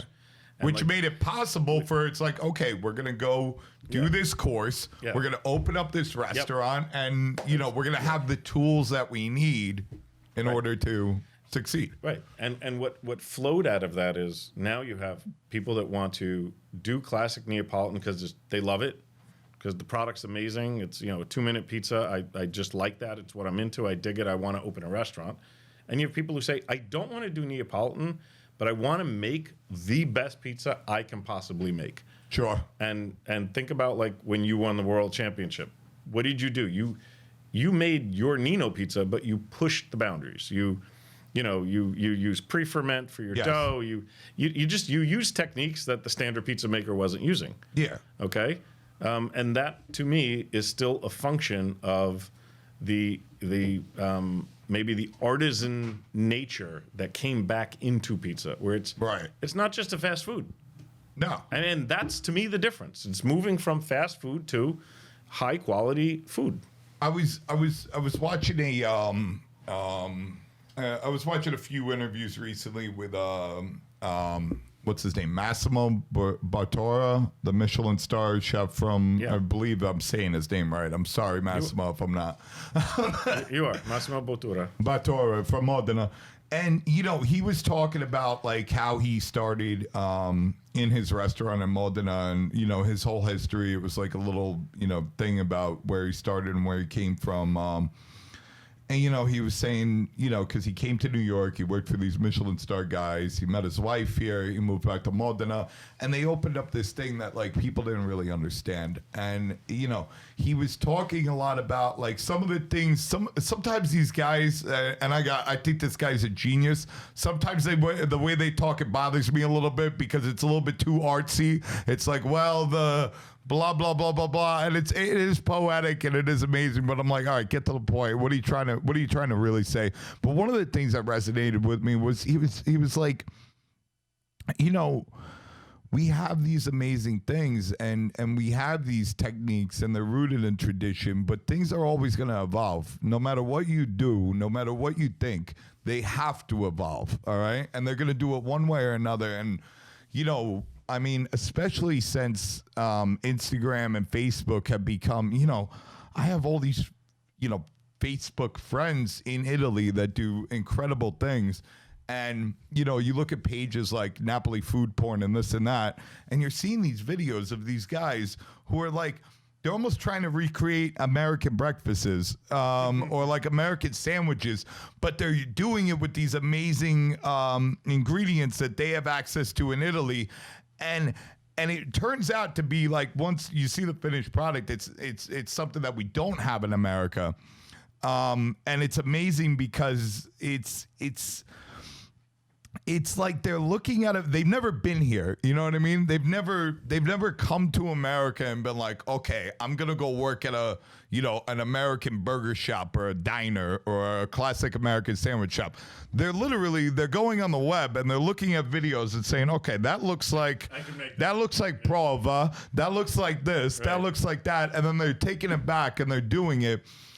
And it's now considered like, it's an Italian thing, they're saying. You know what I mean? It's like, okay, this is or it's an Italian from America that they're doing. So I think no matter what you do, it's always evolving. It's a beauty of how small the world is now. Yeah, it's very small now. Yeah. And there's going to be guys, I mean, I'm seeing Francesco Martucci using conveyor impingement ovens for his new project. Have you seen this? No, I have not seen that. Bro, Francesco Martucci from Caserta, okay, has a new product that I think it's a new place. I think it's tied to a place that his brother, I want to say his brother's name's Salvo. I'm sorry if I got your name wrong, brother. But yeah, they're doing this pizza that I think they're like steaming and then throwing through a conveyor belt oven. I did not hear about that. Yes, no. I know his place, and actually the brother uses they're right down the street from our buffalo mozzarella farm. Right. Yeah. Right. And I think, you know, I mean,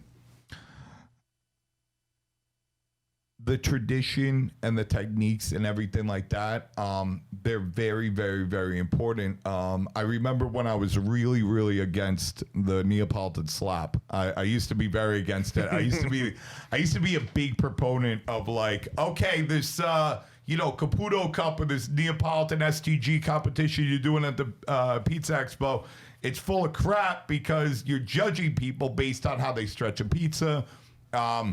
It's not a close competition. It's an open one. Now, because of, really because of the Caputo Familia and the guys that I've got to talk to and really have nuanced conversation with and in-depth things, it kind of like figured things out in a way that like, you know, my mind could understand. Because there's a lot of like, well, why do you do it like that? Mm-hmm. Because that's how you do it. Like, and it's like, yeah, but why? Like, is there a benefit to doing it? And now I can wrap my head around these, like, you know, the benefits of learning that way. But then when I would ask questions like, well, what about Anthony Monangeri and what about Franco Pepe? Like, they don't do the same thing. And it's like, yeah, but they're... And they make great pizza. But they're whatever, you know what I mean? Yeah. They're like past that. And I think the lesson in that is that, but then I see guys that are kind of like... you know, it's more like they're self-taught or they're internet taught. They're Americans. They have a really, really, really great understanding of like fermentation. They've read all the great bread books in the world and they've, you know, really gone down and really educated themselves. A lot of these guys are college educated people. But then I see them stretching a pizza and I'm like, and it's not about like, you have to stretch like this to me. There's a reason why these guys do it. All right.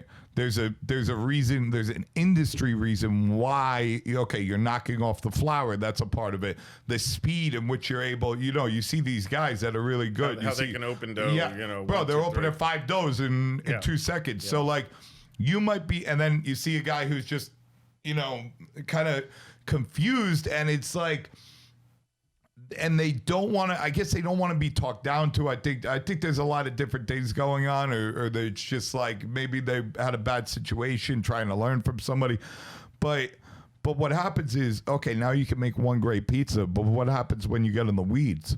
And what are you teaching your guys? You know what I'm saying? Because it's like if 50 people walk in the place and you got 50 tickets and you're making pizza like this, you know what I mean? You're going to have to, Yeah. you're not going to be able to make the pizza fast enough is the big problem. So, I mean, I think there's definitely like our work's cut out for us, like what's going to be the future of these things. And I think it's going to continue to change, rooted in tradition. But I mean, there's a lot going on with like the Canotto Neapolitan Contemporary right now in Italy. And you guys, yeah, let's talk. I'd love to talk about that with you. See, like what was like the... Our buddy Vincenzo, right? I mean, you start thinking about, if you go to Naples and you see... Things change there too. And I have to tell you, I have to say, in my opinion, that what started to happen in other countries where in the United States, what did we do? We latched on to what are the absolute best ingredients? What's the absolute perfect technique? And how do I make what's the best equipment? How do I make the best Neapolitan pizza? And in Italy, in Naples itself, they were selling pizza for €3. Right. €2.50 to €3. You can't make and sell pizza for €3. What were they doing? They were using, sunflower oil instead of extra virgin olive oil. They were, buying, crushed tomatoes instead of whole peeled tomatoes. Could they save a few cents here or there? If they would, they would never waste anything. Okay.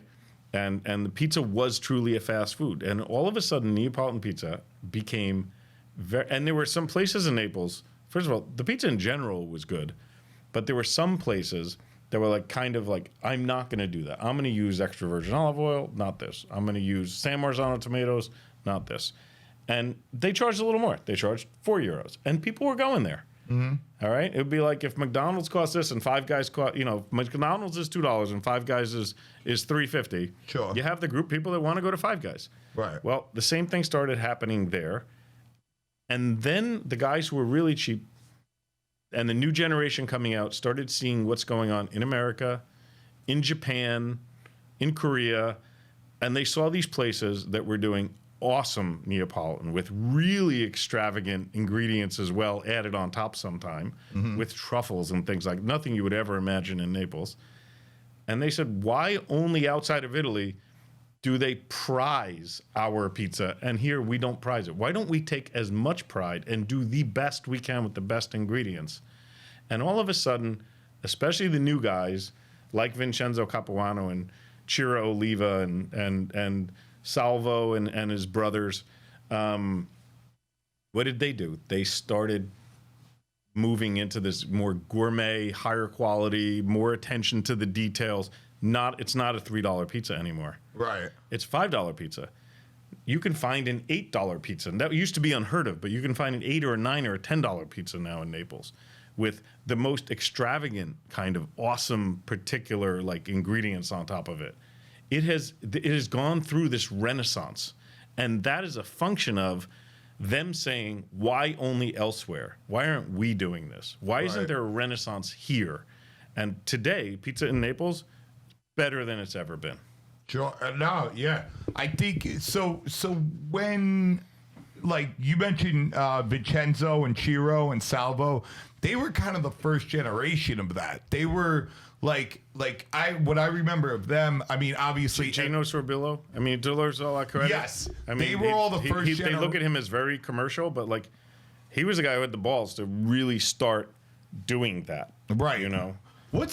Yeah, so they were exactly. And I remember them doing all kinds of things, but they were, Vincenzo and Ciro, like they were very much rooted in tradition in the dough. And then wasn't it like these guys like Alfonso and Carlos San Marco and Francesco Martucci, who then made the next thing, which now I see Vincenzo all over the place doing that.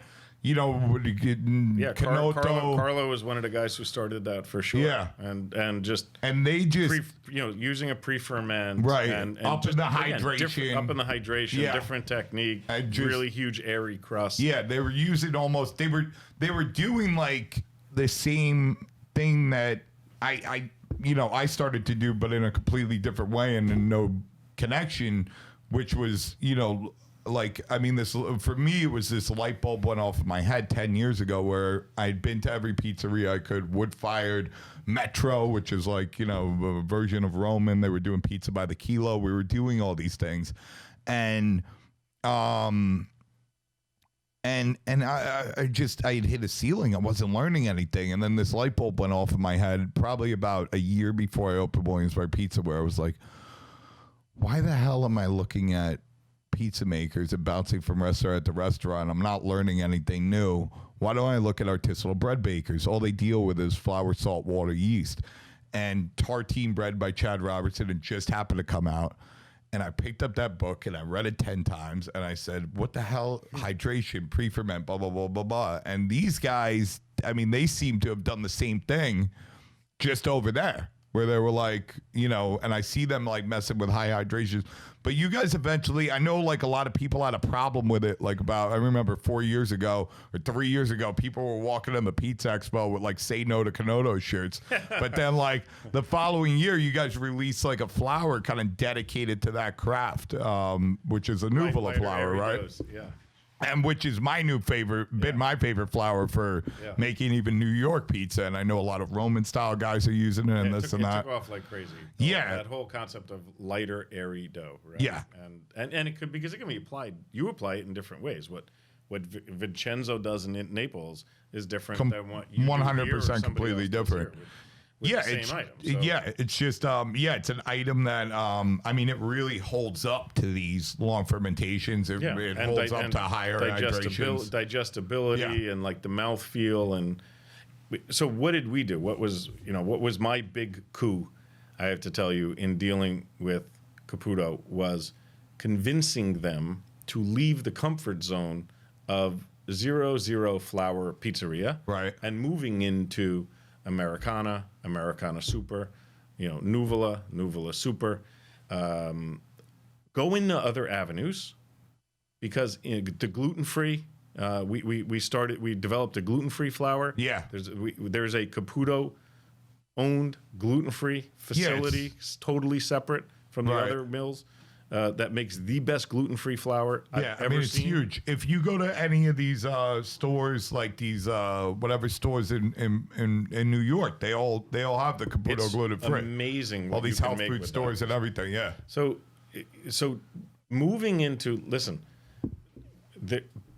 make a flour, design it specifically for a single purpose. So if you want to make a pizza that takes 9 minutes to cook in an electric or a gas deck oven, then we should have a flour that works in that pizza, that's milled with the same grains. You just change the percentages of the grains to achieve the 9-minute cook time and not the 90-second cook time of Neapolitan. Sure. Keep it completely all natural. Keep the same milling technique, which is their tradition, which takes longer than every other mill. Mm-hmm. There's more value there. They treat the flour differently. They treat the wheat differently. They grind it more slowly so they don't damage your starch and protein. So you get better water absorption, more uniform water absorption. Now, you're talking about totally splitting hairs, because you might notice it and somebody else may not. Sure. But, it just depends on how good you are with your hands and the product, et cetera. But as that started and you started making, we designed tomato we said, look, whole peel tomato, when you use an immersion blender and you grind it up, or even if you use a food mill and you grind it up, for some people, it doesn't have enough solids. Let's make a crushed tomato that's done with the same flavor profile, same raw materials, has a little bit higher solids. The authentic. That holds up in a longer cook time better. So, exactly. Yeah. So, we have to be able to offer solutions for people that want different quality, different kinds of foods, but with like the same flavor and the same authenticity. But the final result is different, because like your classic New York style is very different than Neapolitan. But sure, you can use the same kind of ingredients if you like that same flavor profile. 100%. And I mean, I think the thing that I tell a lot of people, I remember I was having a conversation with some, old school guys from Naples who they own a big pastry business. And I was just like, they do a great business already. They've been around for, I don't know, 40 or 50 years. And they just kind of like, Nina, why are we going to switch flowers? Like, we've been doing this for 40 years. Like, we're not, like, they're not hurting for money. Like, those guys all like are living in mansions. They achieve the American dream. They're all doing really well for themselves, and they're like, why change? And why spend an extra $10 a bag, which in that business is, it's going to equal real money at the end of the year. And what I told them was, I was just like, first of all, like, if you have any chemicals in your flowers, which I don't know you do, but you probably do if you're using American flowers, a lot of them contain chemicals that are illegal in China, which I don't want to give anything to my customers that's illegal in China personally. But I think there's a huge value in just, Caputo, the mill of Naples. Like, Irish dudes from the hills of Pennsylvania understand with flour from Naples means. You know what I'm saying? There's a big value in that, and it equals quality. I can't tell you how many, cafe conversations that I've been in where it's like, no, this pastry, it's Corrado's. No, it's this one. No, it's that one. And it's just like, when you put that on, you're giving your customers almost ammo to be like, hey, you know what I mean? Like, they're using the absolute best ingredients at the place that I go to instead of that. And there's something to be said, you know what I mean, that I think isn't maybe is valued as much, where it's just like, I can tell you, I put it this way. When we really started, so we used to sell a lot of tomatoes to customers with their own labels on it. Mm-hmm. So we would put the food distributor label on the can of tomatoes. So it could be the Chef's Warehouse brand, the Cisco brand, the whoever. And then over time, we just completely moved away from this. That we have to do our own label, and we have to concentrate first on what do we want in the can, make the very best can we have, be as consistent as we possibly can. And when did that start? Set the factory up for consistency. And once you do that, you kind of cancel all private label, because now you can't be only based on price. Right. Because to do something really good does cost a little more. It's not a lot more, but it costs a little more. So sure. You have to choose when you grow up, what do you want to be in life? And like we chose, we want to do a label. So therefore, we're going to preclude ourselves from being competitive to do all this other business. So let's concentrate and let's build this one. Because that was the whole business in Italy before. That was the whole business. Yeah. It was. And that really was within the last 15 years. Right. And then we started building out Chow that way. And ultimately, the concept was very simple. When the chef has so many things to worry about in the kitchen, I don't want him worrying about the ingredients. At least you could open the can of tomatoes and know it's going to be okay. And that relatively over course of time, it's more consistent than most other stuff. You can never just say, especially with peeled tomatoes, hey, someone comes to see you at Williamsburg Pizza, right? And they say, Nino, I have to show you this great new tomato. Mm-hmm. And I could save you, $2 over what you're using. And they dump it out and it looks wonderful. All I would say is over the course of time that you use it, you will have more variation there than you have with ours. Sure. So like the goal is give people something that they could sleep at night and they don't have to worry about that. Worry about something else. And that is not easy. And then convincing people that they should pay just a little more for that. It takes time, but it's achievable because Starbucks taught everyone to pay $4 for coffee that costs 30 cents. Yeah. No, 100%. I mean, if the product is there, this is a brand new world that we live in. I mean, you say Starbucks, and that's everywhere. That's if you're in El Centro, California, where my wife's from, which is like, the town that time left behind. They still have a Pizza Hut with a salad bar and a Sizzler in the town.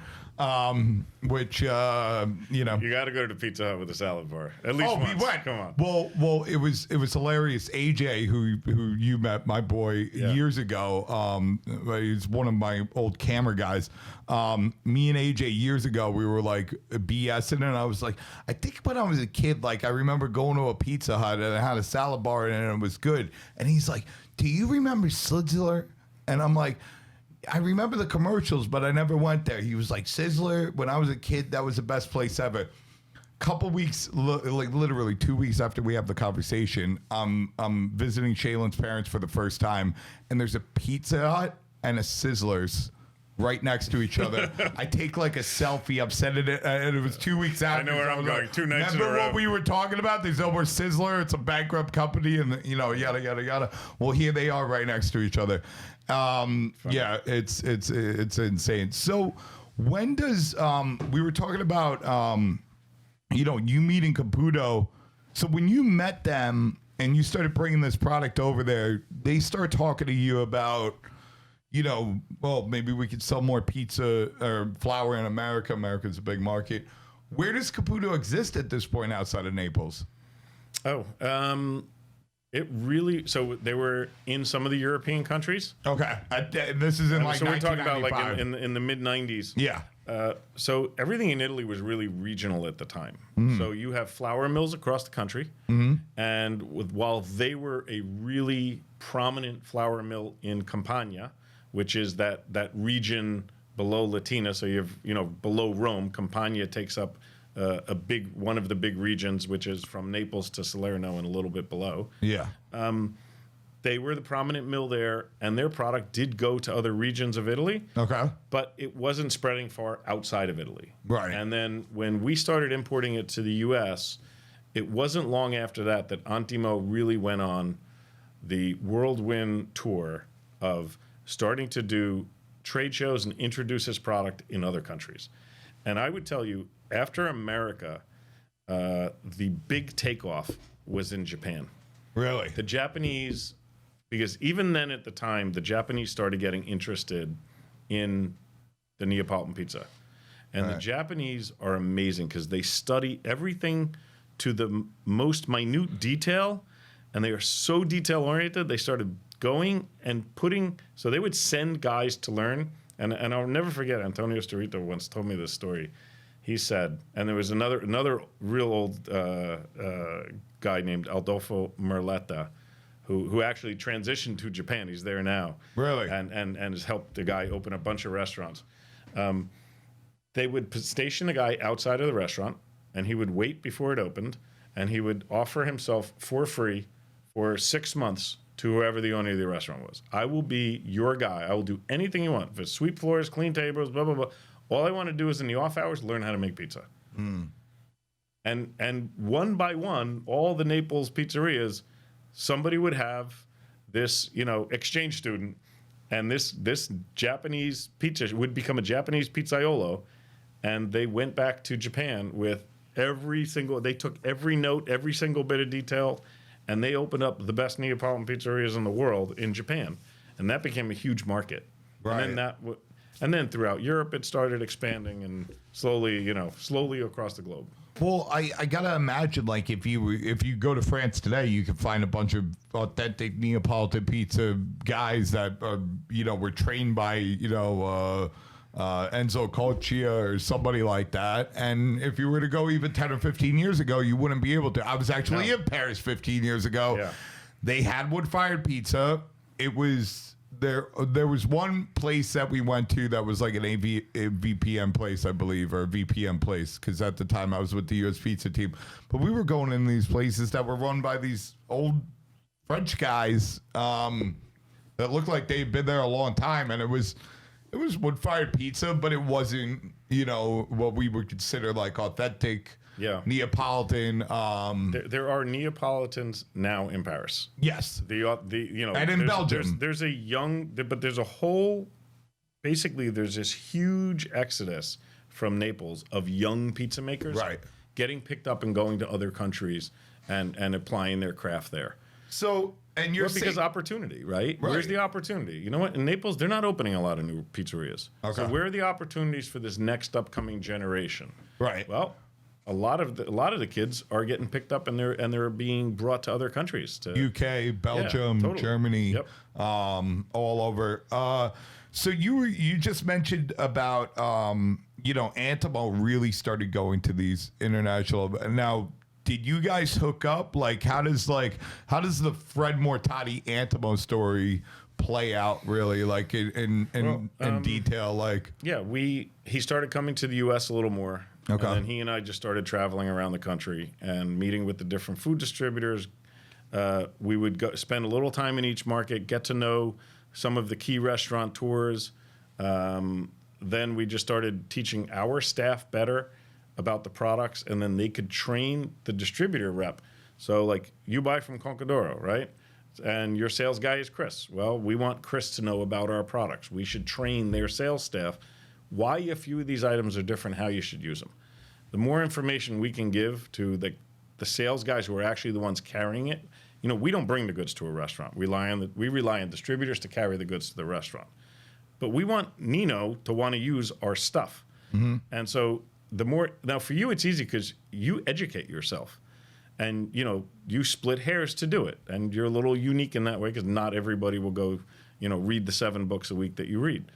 But there's a lot of information that is out there. And, you know, education is expensive. But more and more, if we can just spend some time to educate the distributor sales reps and get them to tell the story, make the stuff available. And then, you know, quite honestly, you know, over time, we built a team that spends time in each of these markets and goes and introduces the product and shows people how to use it best. Sure. You know, Antimo and I went, you know, other than just doing like international trade shows and really talking to people about why is it different, you know, et cetera, once people like go to a show where you actually have a cooking booth and they eat it and they try it, like it perks them up. If I could eat so well at a trade show, like go to the fancy food show and we're doing even with the other ingredients, we're showing, you know, how you make the best pasta. How do you use finishing extra virgin olive oil? You know, why buffalo mozzarella? We have 2 different ovens where we're making, you know, a New York style pizza, a focaccia, a gluten-free Detroit pizza, and a Neapolitan pizza. You have all these different things going on, and people are eating in such an amazing way inside a convention center that they're convinced that they could easily improve the quality in their restaurant or in their upscale supermarket where they have their, you know, counter for prepared foods. Sure. The sky's the limit. You know, there's so much opportunity out there. It's not funny. Do you have any like stories that kind of like stand out in that like journey that like you and Antimo kind of took together? Like, I mean, a lot of stuff's had to have happened in like 15 years. Like, you know, is there any stories that were kind of like, you know, I mean, I wasn't there. You know what I mean? Like, I want to feel like I was, you know, there at like some point. Is there anything that sticks out at all? Like, I would tell you that most of the, you know, most of the trips we did were to markets where we then started selling, where we had products starting to be sold. So, like, you know, I'll give you a quick example. I go to Chicago, and I was told that there was a guy in Chicago who was doing authentic Neapolitan, but like this guy was the master. Like he was doing it in a way that nobody in America was doing it. Like he was dialed in, and that he was fanatical. And when I was in Chicago, I said, I have to go find this guy. And the name of the restaurant was Spaccanapoli. yeah. So I go in there, and it probably was, it was right after he opened. It was probably like 15 years ago. And I walk in the door, and if you know anything, when you go into restaurants, you're always greeted by a hostess or somebody that's a manager or someone that is protecting decision makers from salespeople. Right. And I went in, and I've learned that. So I said, look, I'm not a salesperson, but I'm here to see a guy named Jonathan. You know, this is my name. I just want to say hello. I just want to meet him because you use our products. And she disappears, and she comes back, and she says, he'll be with you in a minute. I'm like, good. Because a lot of times, if they think you're a sales guy, they brush you off, and you can't meet them. So coming up the stairs from the basement where they have all their production is Jonathan Goldsmith of Spaccanapoli, and he sees me, and he says, so you're the gatekeeper. And I start laughing because it's the Ghostbusters reference, you know, of the gatekeeper. Right. And he said, you know, and I said, what do you mean I'm the gatekeeper? He's like, everything Caputo has to flow through you. And I just started cracking up because he was so in tune with, I can't do anything if I don't have this. Right. And it surprised me. I just wasn't expecting to hear that or understand that it was so important to him. And again, this is, you know, a few years into our journey with it. And like to see how important it was to him was really interesting.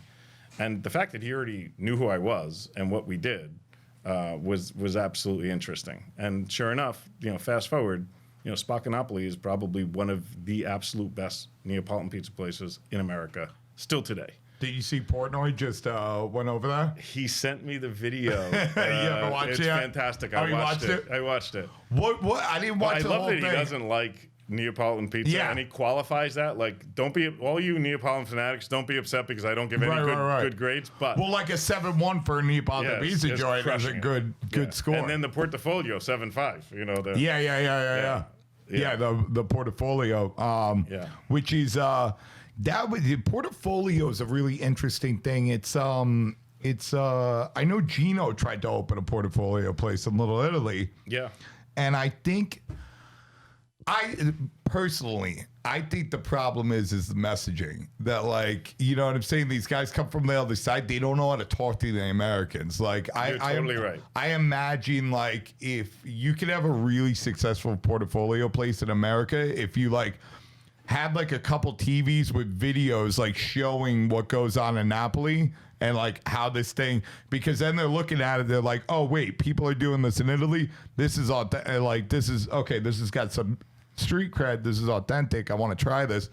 And then like putting like some pictograms that kind of, it'll show like the New York slice and it'll show the slice and then somebody folding it. And then it'll be like the Neapolitan slice and it'll show a Neapolitan pie. And then it'll show like another picture of them folding it twice and like another picture of them eating it. And then it's like, okay, they don't make 18-inch pies in Napoli. They make 12-inch pies. These 12-inch pies. And if you want to eat that in the street, you have to fold it up. How is that so different than folding a New York slice where... To us, I think you're onto something. I think it's amazing, and it's only like everything else in life. How do we communicate? Yes, we have to communicate the right way. And somebody should open one of these places and start handing that out the window and have a line of people walking by getting their portfolio because it's amazing. And you just got to explain. You got to have the history. If somebody walks in, you got to have the history, what it is, in a way that they can easily understand.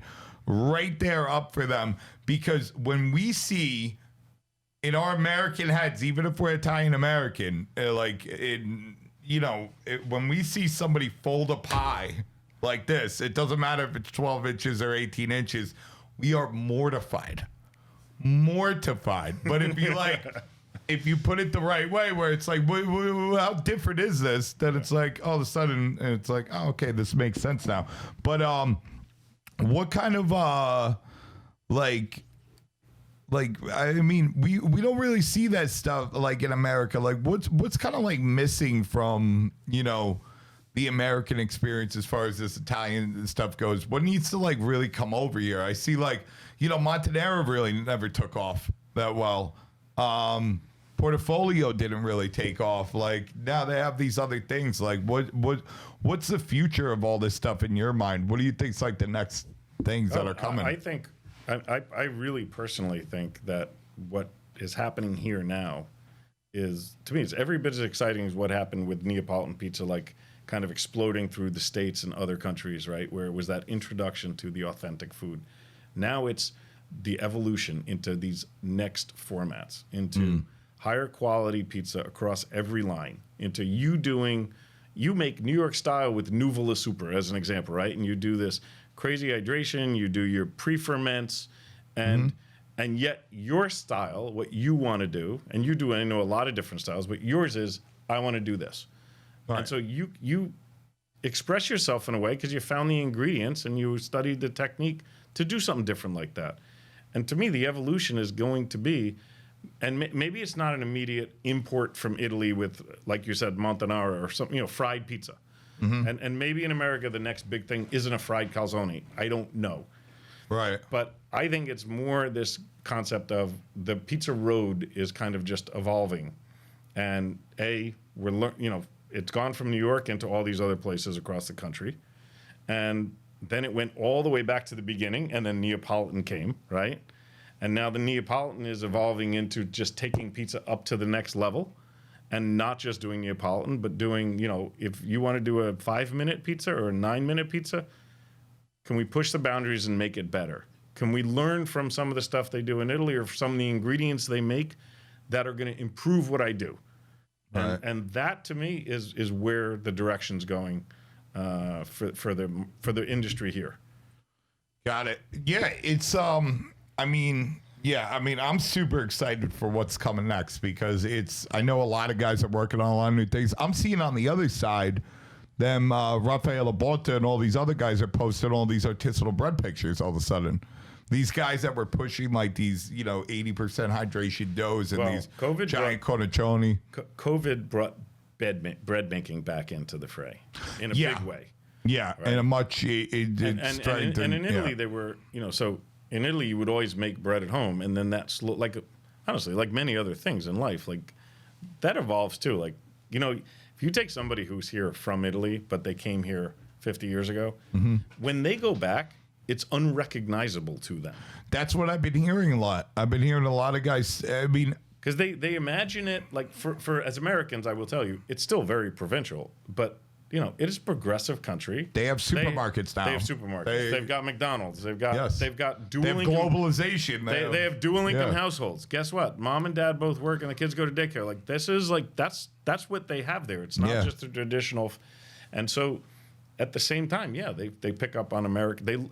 I would tell you, they love everything American, right? It was like when McDonald's and Levi's went over there, it was like the explosion was unbelievable. I see famous chefs that are famous in Italy posting pictures of them in their car with a bag of McDonald's. These are like famous fine dining, guys, and they're posting a picture and they're proud. They're you don't put something on your Instagram story and it's constant.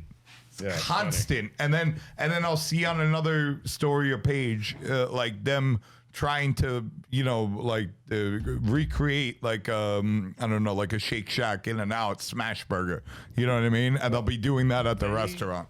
They love all things American. They really do. Yeah, and they are. I would tell you, there's this underlying theme through Italy that like.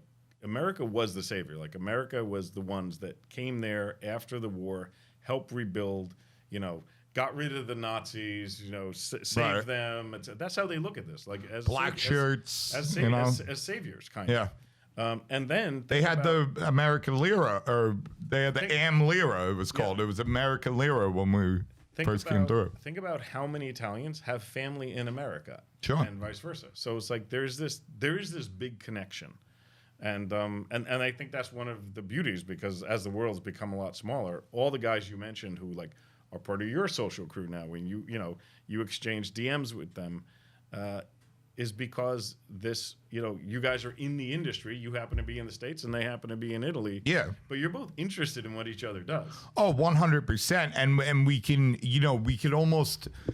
Like, I could tell a guy that I want to mess with and vice versa. Like, I could tell guys that are on the level. And even with those guys, and it's the same thing vice versa. And they're, like, extremely open. Like, they're not a wide open book to, like, everybody. But if it's somebody that's on the level with them, they're going to share with you. You know what I mean? And you share back. And you know what I'm saying? That's how we grow. Speaking of guys like that, like, do you know the Gino Cerbillo story? Like, the real story? Like, no, I mean, not really. I only know the little bit that I got from Antim. I know Gino well because I've known him for many, many years. Right. And I think I could relate it back to, he took over a family restaurant. Mm-hmm. He's a brilliant guy. Yeah. And he's a really, really high quality pizza maker. And so he applied two things that kind of I alluded to before that really were not being done across the board. One was, I'm going to go the extra mile, and I just want to make the best pizza I can, and I'm going to use higher end ingredients. I'm going to get an olive oil from the Sorrentina Peninsula that has a very specific flavor because I think it matches with pizza better. I'm going to get this kind of mozzarella that comes from the hills above there, and the buffalo mozzarella that's made fresh every morning as opposed to using the one that's left over. And so he just went that extra mile. Then what he did, honestly, probably better than most of the other guys, he communicated it. Mm-hmm. Everything in life at the end of the day is also because education is communication. He was a better communicator, and he went out of his way and spent years preaching. He's really great in front of a camera. He's got this dynamic personality, and so if you put the two things together, quality and communication, it just was a springboard. And then to me, that drove all the guys you mentioned before, all these other crop of new young guys that are 10 years younger than Gino. Right. To say, I'm going to follow that model instead of following the old school. I'm just going to put my head down in the corner of my pizzeria in Via Tribunale and work. Sure. And so, technology, right? I mean, technology has its place in every success story. Oh, 100%. Right? I mean, all these things are tools, and if you don't take advantage of the tools, your competition is going to, and then you're gonna have nobody to, complain to but yourself. Yeah. When he opened in Bowery, I remember they were talking about like they had these yellow tomatoes, and I was like. They were like, they had them in these little jars, and they were very like, oh, we have to put the yellow tomatoes on like easily, like new ingredients and stuff like that. What's the thing? You know what I remember? Maybe you can think about that. Yeah. Communication is important. Now, I think their company's done a better job communicating. Like they have much more success in Europe than they've and really particularly in Italy than they have anywhere else. Right. And they're not communicating well here. A lot of that is owed to the fact that they're not communicating well. They're doing a terrible job communicating over here. Message in their story. Yeah, because I mean, I mean, I would love to sit down with them and have a conversation about that anytime they want, because I know them enough to know how to explain. You know what I'm saying? New York City. Like, this is who this is. This is what this represents. And you know what I mean? You got to do it like this. You know what I'm saying? From their end, too. Yeah. I don't think, for instance, adding, the type of pasta menu and the things that they did in the Bowery location was advantageous to them. You know what I'm saying? Because it was just kind of like, okay, we're going to do this, this world-class pizza out of Naples. He wasn't really around that much for it, which could have, that could have helped. And I think that, if you were to bring, maybe a thing like with the portfolio outside, but with the right messaging and kind of design it around that. If you were to bring maybe some of these new kind of fried pastas or sandwiches or something, you know what I'm saying? Like, or even, if he's, if Naples at this time and place is obsessed with these like little yellow pear mini tomatoes, like, making some type of like homemade pasta out of that. That's maybe a shape that people haven't really seen over here and making it new because they're dying, I think always like one of the biggest rules is do people that people were comfortable with, right? Mm-hmm. But if you're opening up in Midtown or the Bowery or today, it's the opposite of that rule, right? Yep. The people that are coming that are going to be customers that are going to travel for that, they want something new. They want something exciting. They want something that they're going to put on their story or their Instagram that nobody's ever seen. New York City is supposed to be cutting edge. Right? Yes. And so, you need to kind of push the boundaries, I think. I can't really comment on your restaurant world because it is the most confusing world. It is. Thing in the world. New York PR by itself is crazy on its own. You have so many. Well, you have moving parts. I know a lot of guys. Like I know a guy. Oh my God, this guy's gonna kill me if he ever listens to this for not remembering the name of the place. But they're like a gelateria in Williamsburg. And these guys have like 6 gelaterias in Puglia, right? Oh, wow. That are, one of them was opened in 1876 or something like crazy. It's like the original, hold on, I'm looking it up right now. Williamsburg Gelato. I gotta spell everything out because I'm Gelateria Gentali, right? So these guys, they came to New York years ago, and they're friends with my buddy Fabio, who used to be a partner in Cacio e Vino in the East Village, and now he owns Mercato and a bunch of other restaurants. But, these guys were coming over. They had friends over here. They were saying, like, they were going out. They were like, wow, this is great. They're seeing, different things going out.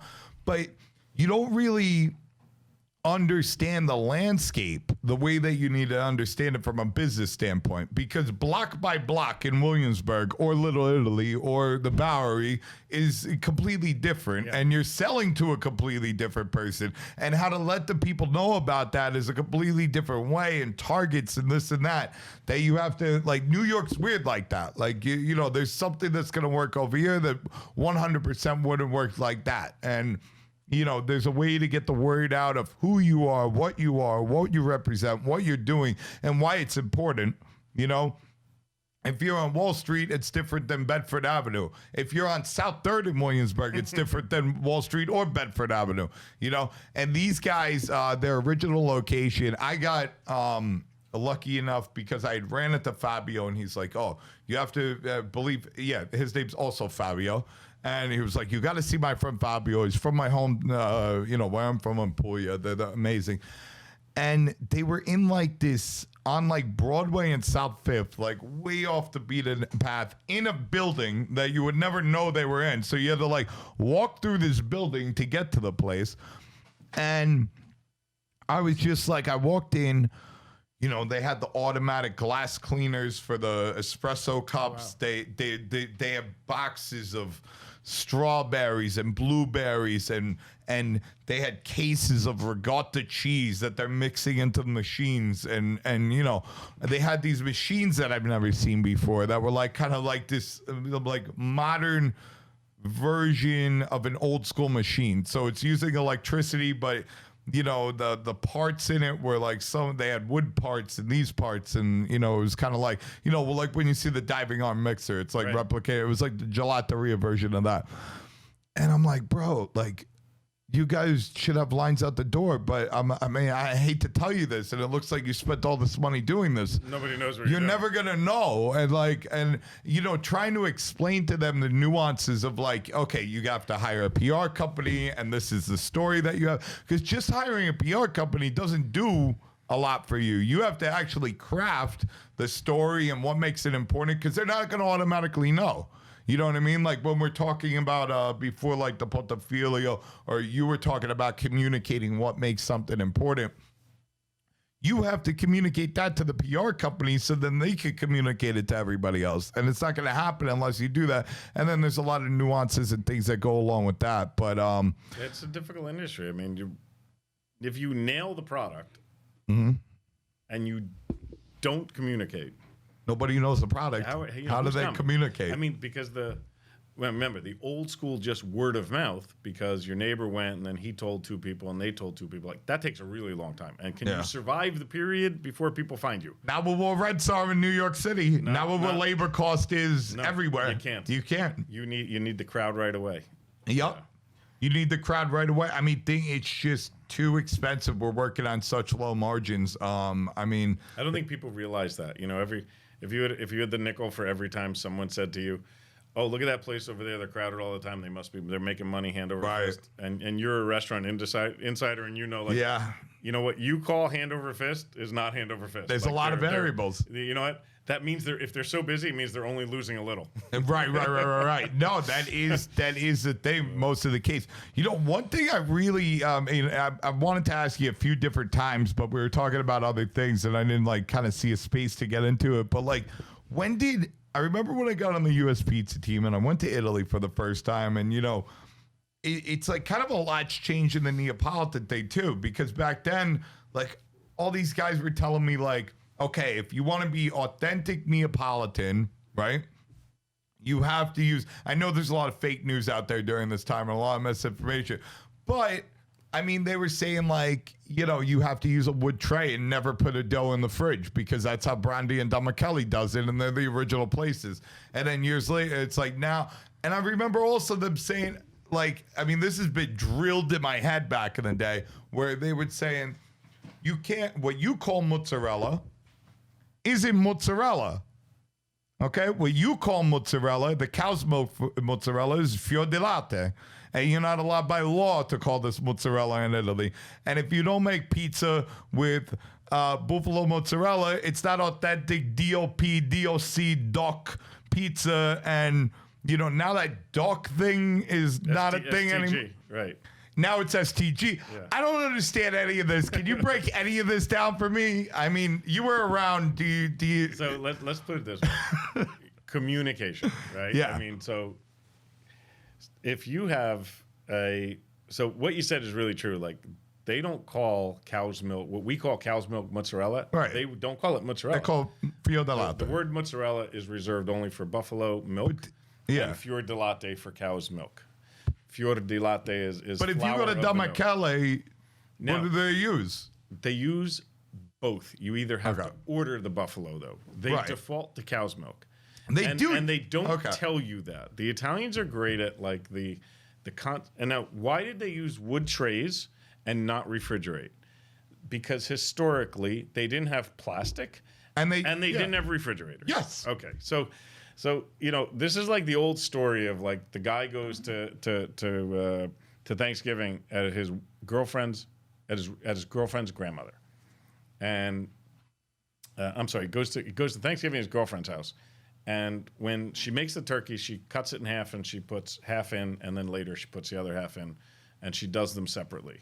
And he says, "Why did you do that?" And he says, "Because this is how I learned." She says, "This is how I learned. My grandmother does it this way. This is the best way to eat turkeys. You have to cut it in half and put half in for 3 hours, and then you put the other half in when you take this out. That's the best way you could ever have turkey." Mm-hmm. So when he finally gets married to her and he meets a grandmother, he says, "You know, I have this question. Your granddaughter told me that you taught her how to make turkey, and turkey's really good, but it takes a really long time because you have to cook one half and then you have to cook the other half. So why do you have to cut it in half?" And the grandmother says, "Because my oven was too small. I couldn't put the whole turkey in." And he says, "Oh my God. So this is Italy. We don't have plastic, we use wood. So that's the best. We don't have refrigerators, so we don't put it in refrigeration. But over time, things did change. And guess what? They have refrigerators, and they can, now you have places that will ferment dough for more than 24 hours. But it becomes a personal choice. So like, think about all the opportunities open to you now. I can do 8 hours.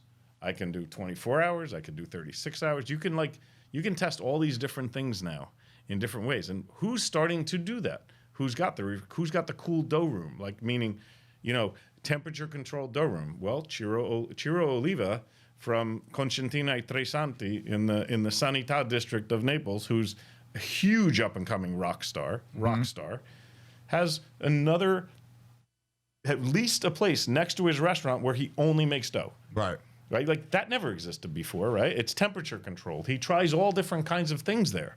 That didn't exist before. This is what these new guys are doing. They're expressing themselves in different ways. And like, that's what's great. You said evolution, right? It's the beauty of all these industries across food, right? Is trying things in different ways. And you mentioned, Massimo Bottura before, right? Again, he almost went out of business, right? because he's an artist. Yeah. I mean, when you get to that level, they are also artists, but like, food's the canvas. Right. It is true. It's not just about the food. Mm-hmm. So I think that's kind of the beauty about being in food, is like, it can take on so many different shapes and sizes, and like, it is never ending. Like, how many different options do you have? Even just talk about dough. I mean, are we done learning, right? I don't think we're ever going to be done learning. And I mean, there's people getting into this game that are like, I mean, if you go on these groups, it's, I mean, you see posts with a guy who learned how to make bread maybe 6 months ago, but is industrial engineer by trade, and he builds. He's like, well, me watching this starter rise and fall isn't an efficient way to do it. So the guy will build some type of top and program a computer program into that goes into like some kind of, I don't know, other program that he can pull it up, and it's showing him the rise and fall and the temperature and the fluctuations and breaking it down. And he makes that, and it goes on top of a Cambro. And it's like, these are the type of, I mean, if you look at Massimo's place, I mean, he has centrifuges and evaporators that are $100,000, and it's, if you look at a Michelin star restaurant 10 years ago, it was copper pots and French techniques. And you're right. Yes, it totally changed, and yeah. they're like space age kitchens now. Right, 100%. And I think, I I mean, I think it's our job as educators to, like, you know, try to communicate between the pond as best as possible and get that communication up and get that understanding. Like, this is what we're doing over here. This is what it represents. You know what I mean? We want to know what you guys are doing under there. And we want to, you know it and understand it on a more intimate level. And I mean, I think that's, you know what I'm saying, the future, and just kind of like bringing these guys together and, you know, learning, you know, whatever we got, you know, you can't. But you're doing it. You have, you know, you're doing this podcast. Right. You know, 2 weeks ago we did New York Pizza Festival virtual edition. We did the home edition, right? Right. What's the concept? It's literally just continually, let's all together continue to build community, talk to each other, share information, celebrate this food that we all love, you know, bring more people to it, because like more and more, and I think this is, we were talking about the COVID effect, we're going to see more and more restaurants adopt pizza. More and more better chefs adopt pizza. Yeah. And that's trend, that direction is going to continue to elevate pizza to consumers, where it could be a fast food, I could have my slice, but it could be a gourmet meal also. Mm-hmm. There's so many variations, and it could be, you know, like I said, it could be breakfast, lunch, or dinner. What do you want it to be? Yeah, I mean, it sounds beautiful to me. It sounds like a beautiful world. Yo, I think this is a good place to leave it. We're almost at the 3-hour mark. Did you, can you just tell everybody out there how to find you guys, and what you guys do real quick for the end? Absolutely. So Orlando Foods, you can go to orlandofoods.com. You can find us on Facebook or on Instagram or Twitter. And as well, you can find us through a variety of webs like New York Pizza Festival, where we sponsor and promote that. Women in Pizza, we sponsor and promote that. Different movements in the community. But the website, www.orlandofoods.com. That's easy. That sounds great. And guys, just a quick, you know, from personal experience, don't be afraid to reach out. Don't be afraid. Nobody's too small. Reach out through DMs, you know, on Caputo Flour on Facebook or wherever you guys can find Orlando. They're amazing. They have an amazing team. They're be more than happy to help out. One of the biggest things people call me and DM me trying to reach out. I'm like, you know, you can just reach out yourself. They'll get back to you. They're great about this stuff. They got a whole team. But Fred, thank you so much for being on. This is great. Learned so much. All right, guys. We'll see you later. Thank you. Bye-bye.